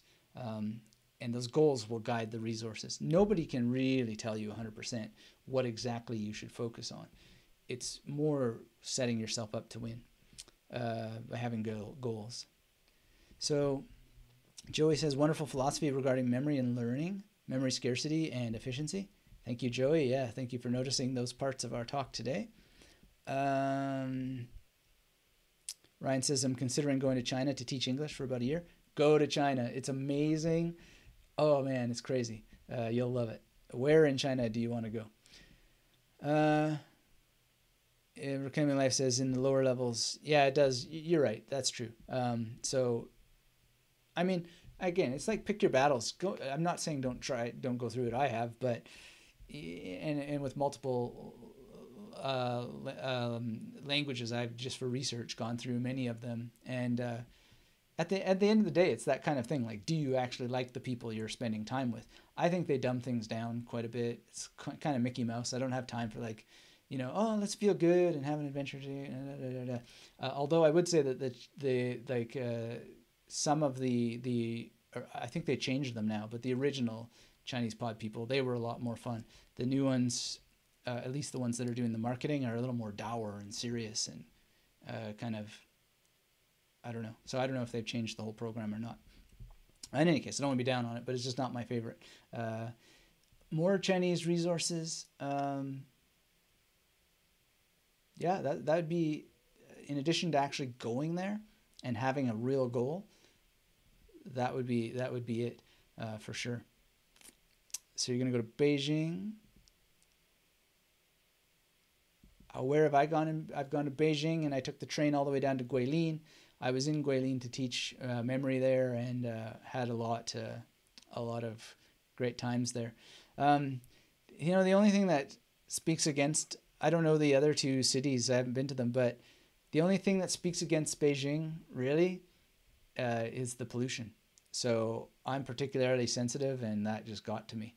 But it's an amazing city for sure. So Yergalem is here. I've never heard your name yet, so I hope that I pronounced it correctly, but it's so good to see you. Thanks for saying hello. Great that you're here. Man, so wonderful. You put a beautiful mind map in our mastermind area. So beautiful. If you're in the Magnetic Memory Myth Mastermind, you're not in the Facebook group, you've got to see her wonderful. I did pronounce it right. Okay, Yergalem. It's a beautiful name. You definitely want to check that out, and some really great adventures that she's been sharing in memory as well. So Gaming Gabo says, I've memorized a military strategy book and could access the information with ease. But when it comes to applying it, I felt as if I hit a brick wall, and I might as well should not have memorized it. Okay, so that's great. What is a specific piece of information that you could access with ease, but you felt that you couldn't memorize it? Let's go into this. The more specific you can be, the better. So Ryan says, what do you think a good 3-month goal would be? I've never tried to tackle an Asian language, so I guess I don't know how to come up with a reasonable goal. Okay, so one would be, for example, can you say, like, good morning, how are you today? What do you want to eat? I would like to eat, and so forth. Ask directions. Can you name all the colors? Do you have basic numeracy? Can you basically have a 15-minute conversation about what you like, what you do for a living, what you want to do, like some future past, present stuff? Can you, for example, point to family members and so forth? Like, a lot of the 3-month stuff is the most challenging thing, because then you have like these very, very specific goals. And I always find it annoying because it's like some of the least likely things that I want to learn. But that's, why I created the vocabulary builder with the help of people like Ollie and other polyglots to help me just like make it super simple and just not have to spend much mental energy on it. Just create the memory palaces and get it done. Food. Like, food is my most boring topic in any level. I'm not a foodie. I really don't care about food. It's the last thing that I want to talk about, but it is just the thing that most people talk about. So you got to have that covered. So, you could segment it in that and have a goal that you're going to be able to have conversations about food, about career, about family, about lifestyle, and maybe pick another one about, I don't know, whatever it is that you want to do. Now, once that you have that, then you can get more detailed into specific areas and specific things. So, like, for example, university stuff that would relate to university, like the topic of universities themselves, for example, in my case. Movies, talk about movies, get really granular about that, so on and so on. So that is really basically my suggestion, is get the basics mastered and then move on to more granular topics, and then you'll get what I call border blur, and all the border blur, and then things will just start to connect. That's pretty important. So Yergalem says, new to mind map. and loving it. Yeah, the mind mapping is great. And that's the other thing, Ryan, I would highly suggest is you learn the can't miss formula for when you do get to Chinese characters. I haven't revisited it for a while, but when I first started to play with it, I got to being able to memorize characters about one every 5 minutes. So that's not just the character, but the sound and the meaning of the character and the pinyin for the character on top of that, all in one crisp sort of process. And I don't see how I could do that so quickly without a mind map and be able to draw the character. But again, I personally saved the characters for much later in the game. So Ryan asked, does Ollie use memory palaces for vocab? You'd have to ask him where he's at these days with it, but in the past, he certainly did. I have a drawing that I've shared with people of his apartment in Cairo. It's not my drawing of his apartment in Cairo. I've never shared that, but I've shared his drawing of his apartment in Cairo, and he's used memory palaces for it. But I just think that he's more like a lot of polyglots where he saves it for particularly difficult vocabulary and phrases, but it's not his go-to thing. The reason it's my go-to thing is because I'm not able to use flashcards the way that a lot of polyglots can. I find it boring, painful, frustrating, uncreative, and a waste of time because it takes so much time to set it up. And going and getting someone else's set of cards is just a barrier to being creative with them the way that you would need to. So talk to those people. They have solutions for getting more out of cards. I have some interviews with Ollie where he talks more about getting the most out of SRS and all that sort of stuff. Gabriel Weiner, of course, is also another one. I have a pretty good interview with him talking about all that. And they've from time to time they've challenged my assumptions about these things, but I'm just not into it at the end of the day. I don't think I'm going to change. I don't think I'm going to do it because you need the repetition. But I think I know from experience and with working with lots of people, you can reduce the amount of repetition and you can eliminate the boredom of yes, no. And the other problem with SRS is that, and most people will acknowledge this who have any experience with SRS technologies, that most people are not honest with them. And so I don't think I'm honest with them either. And that's why I love the instant truth telling and instant truthful feedback of the Memory Palace alternative, because it's perfect. You either got it or you didn't. And when you're doing it properly with actual speaking partners, then you actually get real-time feedback, and then you're able to be like, what's missing here, and so on. It's way more powerful. And then when you're not showing up to the proper game, because you should be able to get it if you do the proper recall rehearsal. And it's just beautiful. It's beautiful. So Vivek is here. Thanks for being here, Vivek. How to memorize musical chords or notes on a harmonium. So I don't know the harmonium, but if it's anything like a piano, then, well, do you already know the notes? That's one thing to consider.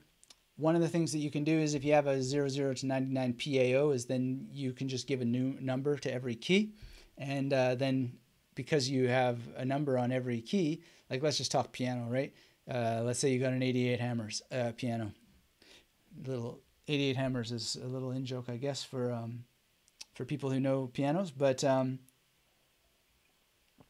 then if you have a 00 to 99, you've got an image for every single key.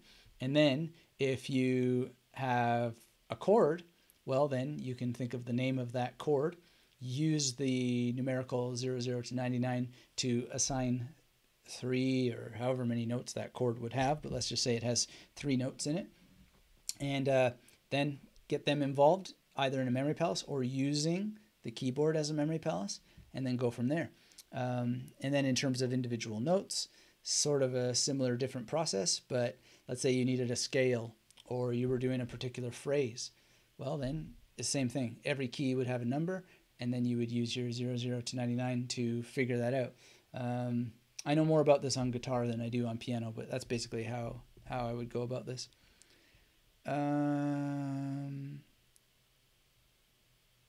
So Ryan is saying use word association and then put the words in our SRS.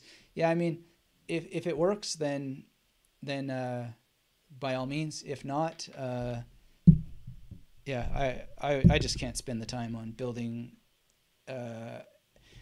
SRS files or cards or slides or whatever. It just doesn't pay off in the end. The method that I was talking about is called Camp Mist, and I don't think it's worth the time Googling because I invented it and it's in the magnetic memory method.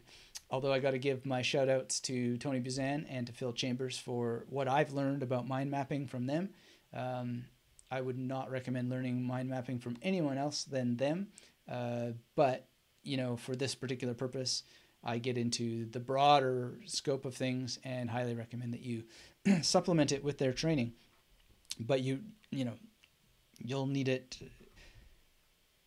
You have to decide for yourself if you need it or not, but I highly recommend that you follow up with what I've learned from them about mind mapping. There's an interview with Phil Chambers about bringing mind maps and memory palaces together. That was sort of the genesis of this technique. So you can check that out if you want to listen to me jamming with Phil Chambers on that topic. It's good to get into, though. It's a really good thing. Physico says, I want to know your opinion about the MacUnks software for memory palaces. I want to use it for Asian vocab, but I want an opinion from an experienced memory guy. Well, I haven't seen it. Let's look it up. Thank you for mentioning it. I can give you the dogmatic spiel, which is, I think Sunil shared me a video with this recently. Look, basically, your memory is already virtual memory, so why have anybody else design it for you when the real skill is in building it for your own mind? So I totally have every support for people who are building this kind of stuff, but I think it's a trap at the end of the day. I think people are engaged in a fantasy that computers are going to do something for them better than what you can do for yourself. And so try it. See if it works. If it gets you the results, no problem. Great. But if it doesn't, come back to the fundamentals. This is a tradition that's lasted for thousands of years without software, and you don't have the benefit of software in real life. You need to actually be able to use these skills. And so, John Graham and I talked about this. He's the the 2018 USA memory champion. And I was asking him, I was like, am I just being stupid and dogmatic to the point of destruction with my feelings and my philosophy and my own experience with using the apps? And he's like, no, man, you're not. It has to do with your outcome. Do you want this skill for a real life application? Then use it in real life situations without intermediary steps. If you're happy to have a skill that works inside of an app, then do it inside of an app. It just doesn't make sense to me, and I don't think it makes sense to even the memory competitors. And this, and I asked him too, like in the context of competition, and it basically reaffirms what Nelson Dellis told us a couple of years ago when he took over the show about how to win the USA Memory Championships. You want to become a memory competitor? You can practice all day long under the sun inside of an app environment, but you also need to practice in the competitive environment, and you're not going to have apps there. You're not going to have it, and it's a different skill. So my ultimate suggestion, and I'm not alone in ultimately saying this, is try it. If it doesn't work, come back to the foundational techniques. But at the end of the day, the foundational techniques are real-world practices, your brain without any intermediary. And if you have an intermediary, then it's as real as possible. It's a real intermediary, right? Like a memory journal. So I go on and on about it for a reason. The fantasy that technology is going to give an advantage to human learning, I love to be challenged about it. In fact, I'm going to have a chat with Sunil here. He's building an app that's similar to this in intent and purpose. I'll always love to be challenged about it. I've actually, now that you mention it, I've reached out to these people before and they didn't get back to me, so maybe I try again. Love to have the discussions about it. But, one book to read that will help you think about it better, that helped me think that I'm on the right path in my criticisms of all this, is Dawn of the New Everything by Jaron Lanier, however it's pronounced. I haven't really quite understood. I think it's Lanier. Dawn of the New Everything. He talks about the memory or virtual reality, a possible definition of virtual reality being a memory palace. But he talks about all the problems that are involved in virtual reality, and one of them is exactly just what I've just listed. So go and read that book, and I think it will help you out. And if you really want to be a human Google, that's what this is all about. So if you haven't gone to magneticmemorymethod.com/HG, there's a tutorial there, and I think you're going to find that you're very, very much more benefited by just mastering the fundamentals, the way that the dudes did it thousands of years ago to memorize entire books. Put that in the link for you there. Get registered for that, and that tutorial will help you out. So Ryan says, thank you for all the advice. Are you still learning Chinese? Yes, I work on Chinese all the time, every day. But I just really enjoy speaking it with my wife on a daily basis. So I have a bit of luck there. And you may find that you have luck too when you're in China to get some Chinese in your life in a more practical level. But if I didn't, I would just find Chinese people to speak with, which I did before that I had a wife to speak Chinese with. But now it's like what I was talking about before. It's like these micro optimizations to avoiding micro optimizations that lead to phantom gains, to just focusing on the big things. Ryan says, did I hear you're writing a book on meditation and memory as well? Meditation has helped me so much since I started 4 months ago, and my focus has boosted so much. That's awesome, Ryan. Thank you for sharing that. Yes, I am writing a book on meditation, and in fact, we're getting closer and closer to be 20% done or so of the draft. I'm going to put more attention on this book than any that I've ever created before. I'm really excited about it, and the webinar that we held last week was tremendous. We did a lot of stuff there for that purpose, and especially memorizing information that helps with your meditation. So that's one of the key focuses too, is if you're going to use meditation to improve your memory, what would you memorize in order to make that happen? That's a very interesting question, because there are some things that will be better than others. So that's great. Harvinder says, I missed lots of golden information. I love to listen to the recording. Oh, thanks, Harvinder, for that. We did post the replay of the meditation and memory webinar in our mastermind group in Facebook. So that's exclusive for people who are in the mastermind, and I hope that you will all join that soon. We're going to change the name of the mastermind to the dojo, I think, because it's more dojo oriented. Ryan asked, did I meet my wife in China? The first time I saw eyes on her in real life was in China, but we knew each other for quite a long time before that. We met in person. So that was cool. I guess quite a long time. It wasn't as long. I think it was longer than she does. But in any case, we know that men and women tend to have different memories for time and duration. Yeah, Harvinder, that's there for you as a very special bonus, as being part of the mastermind. So if you haven't checked it out, I know Jurgelem did, and Hugh checked it out, and all kinds of people. I haven't looked at how many views that it got. Jurgelem says the webinar was great and helpful. Yeah, so if you're in the group, you can see Jurgelem's mind map that she made of the session, which I highly recommend everybody do. Make mind maps of stuff. That was great. All right, let's check out some more email. Alejandra says, I easily forget information after I've studied it, after the exam has passed. It's like once the exam is done, everything is gone. Well, that's interesting. I wonder, well, for example, the first thing I would say is we need to be suspicious when we say everything. Is everything really gone? I would challenge that. And then the other thing too is the immediate thing that I would do after I wrote an exam would be to like write about the experience, maybe blog about it, put all that knowledge into use, continue to use the knowledge. The other thing too to consider is that there's, in pregnancy, there's postpartum depression. Well, there may be post-success depression in many, many areas of life. And this has become more on my radar than ever before because I experienced it after I graduated from my PhD. Like, there's no reason I should be so depressed after a huge accomplishment like that. But apparently there's like post-accomplishment depression that a lot of people go through. And it may be because so many chemicals in the brain just like were washing in so many ways.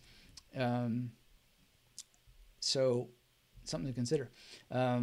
That may be going on there, Alejandra.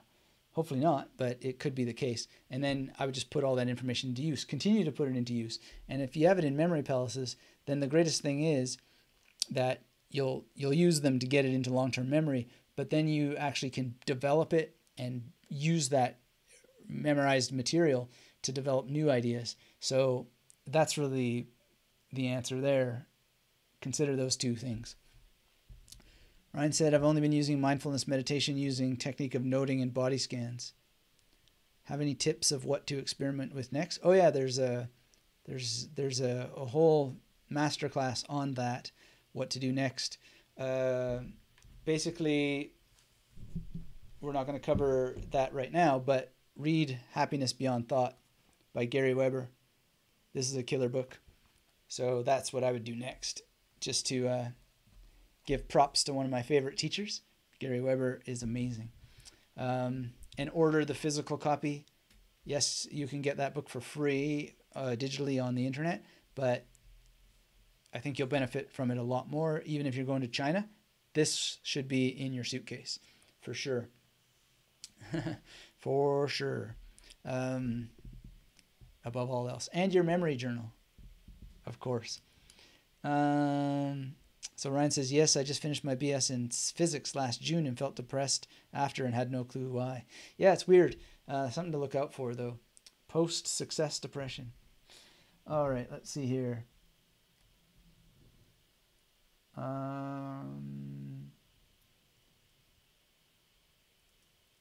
Looking in the mailbag. If you have questions, pop them into the chat here. Or if you have a comment, how am I doing? Is this useful for you? Let me know. When people don't say anything, I wonder if it's actually useful for them. I assume that it is, though. We get enough feedback, but I always love to know how this is going for you. And yeah, if you have questions, let me know. I'll just look through mailbag a little bit longer here. Let's see. Alessandro. Oh, we had Alejandra, and now we have Alessandro. So he's asking, if I've already used all my places of the building, what should I do to memorize after 20 new words? Is it better to create a new memory palace or use the same? I would say that you got to keep on creating memory palaces and then use the ones that you already have to memorize entire phrases. Because if you use the ones that you have to already memorize entire phrases, you will certainly add 2 words to each one, if not more. So that's an important strategy for sure. But keep making new memory palaces before you reuse ones that you already have. That's just a lifetime skill if you're serious about mnemonics and memory techniques. Okay. So, Majid says he's struggling to retain 80% of the information he wants to remember. Well, that's good that you have a number. Excellent. Tracking is really, really important. Then the first thing is test the number. Is it really the case that it's as high as 80%? And if you can get more metrics on that can be very, very useful. Let's see.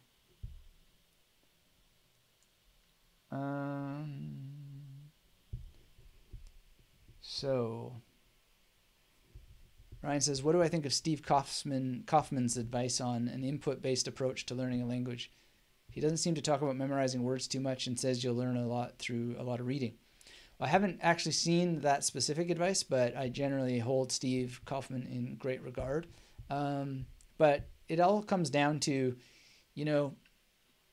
multiple teachers say multiple things. Meet the person halfway. If it's working, great. If it isn't, then try something else. it's true that a lot will come through reading. Reading is way more important than people give credence to when it comes to learning. I wish that I had read sooner in every language I've worked with, because it's so powerful. But it's, you want to balance it with output and with speaking and listening. So it's not about any single one thing. It's about the balance. So the big five in magnetic memory method world is reading, writing, speaking, listening in ways that serve memory from memory. So I wouldn't get hung up on the dogma of teachers. I would get hung up on what can you learn from them, and does it get you to your goals? Have you set goals, meaningful goals? And do you have milestones toward those goals? That will then tell you which of these methods you need to stress more of to get where you're going. So learning characters may not have to do with your goal. And characters are somewhat of an interesting issue. But one of the number one things to do is develop some character recognition for sure. But when you're in China, the number one thing that you can do is say, did I understand that correctly? That means X, right? So if you can't say those things, then you can't ask those questions. And then all that time you spent on characters, if you can't have a conversation about the characters, then who cares how much reading you did? Because you need to be able to converse about what it is that you studied there. I don't know. And, like writing in pinyin, there's nothing wrong with writing in pinyin. Any time you spend with people in Chinese, you'll see that they do a lot of writing in pinyin, and then the characters are auto-populated for themselves. So you're going to wind up in China, and you spend a lot of time on characters. You're going to get one of these apps, and you're going to be trying to text in Chinese or Mandarin, and then you're going to be like, oh my God, I should have been focused on pinyin, because that's what's going to populate the characters for you in the app. So be careful with teachers. Don't take any of them dogmatically. Take them as guides along your journey, and then do the things that actually work for you. Physical says, I think I lost everything of the stream. Can I give you the advices again? Well, you can watch the replay, but thank you for being interested in this teaching. I really, really appreciate it, but we can't go all the way back. So Ryan says, oh, I didn't know those apps were a thing. Thanks so much. Yeah, well, look, again, don't necessarily... don't take my word at it either. Go and see all the apps. Maybe there is a character-based app, but I don't think so. If there is, great, but it's unlikely. And pretty much everything I've used or seen, it's all pinyin-based. And the pinyin is something that I would definitely focus on for reading and writing purposes, as well as character recognition. But yeah, at the risk of being repetitive, I think it's worth being repetitive in this regard. Don't take the teachers as dogma. Take them as advice for you to try and see what works for you. And, actually, language learning is a tricky one, because language learning requires you to know more about your learning preferences than perhaps any other topic. So we teach people to figure out their learning hierarchies, their sensory preferences, and all that sort of stuff. And that will be very, very useful to know. And you need to know what those are. And I don't know, maybe he teaches it or not. Again, I hold him generally in high regard. I don't know the specific training there. But whenever people are saying, like, this is what you have to do, that's a problem. And again, I don't know that he has this problem, because he's got oodles and oodles of videos. And you can't necessarily make judgments on any one video, but at the end of the day, you need to understand that there are at least 4 different learning types, and then inside of that there are learning hierarchies and sensory preferences. And so again, the teachers that are the best are the ones that are teaching you how to learn and not necessarily giving you dogmatism. Okay, so Joey says, when I was learning very long prose, I used the Memory Palace as a foundation to take me through the main ideas of the prose. Very good, very good. Yeah, I mean, this is the thing. Like, when does it pay off to memorize text verbatim? Well, it pays off to memorize text verbatim when you really need it verbatim. Most of the time, though, some sort of keyword-based, concept-based approach is going to do a lot better, and to develop those skills. having the skills of both is very, very important. But, there's a lot of things that you don't have to memorize verbatim. You just simply don't. And it is really, really important to understand that. Anyway, let's see a little bit more mailbag. So this is from Tim. Tim says, your devotion is great and makes sense for me. That's the reason I started the Magnetic Memory Method Masterclass. I also started the course of name of a competitor I won't mention, which is good, but it's more on competition and not on the way we need to walk with getting a good memory. I think this person doesn't have English as a first language, but really appreciate hearing from you, Tim. It says, this teacher's voice is nervous, where your voice is more zen, love, and peace. The right emotional state. Oh, thank you. So my basic idea when starting with the Magnetic Memory Method Masterclass is that I want this guy as my teacher. It was a pure gut feeling. The project was to get a good brain, and the one thing that I need to come back to is training every day. I remember training to be a #1 football star. I got in the flow training with football techniques. It was so much fun, caused by the emotional state of passion. And you keep me on that right road. Oh, that's really great. Thank you for that, Tim. Really appreciate that. So that's a wonderful place to, if there are no further questions here, rush to it. Look at this email, see what else that there might be here. Oh, and Tim continues, writing to you gives me an idea how I can improve the technique I developed. And the magnetic stations are so important, and it helps organize information in the brain. So thank you for these key factors, Anthony. See you soon. Excellent. Yeah, well, you're understanding this is exactly the point today. Mental organization is really the key factor at the end of the day. Reclaiming Life shares that the Google keyboard even has pinyin to character auto-changing. Yeah, that's great. Thanks for pointing that out. Harvinder says, hello, Anthony. I've started teaching French language to an NGO group of students. Excellent. So teaching is great because I know you've been with French for a while, and so you get out there and you start to teach. Amazing. Awesome. Harvinder says, thank you for all your teaching. Ryan says, thank you for all the advice, Anthony. We'll be trying out a few techniques, engaging my results. Excellent. Only you can, Ryan.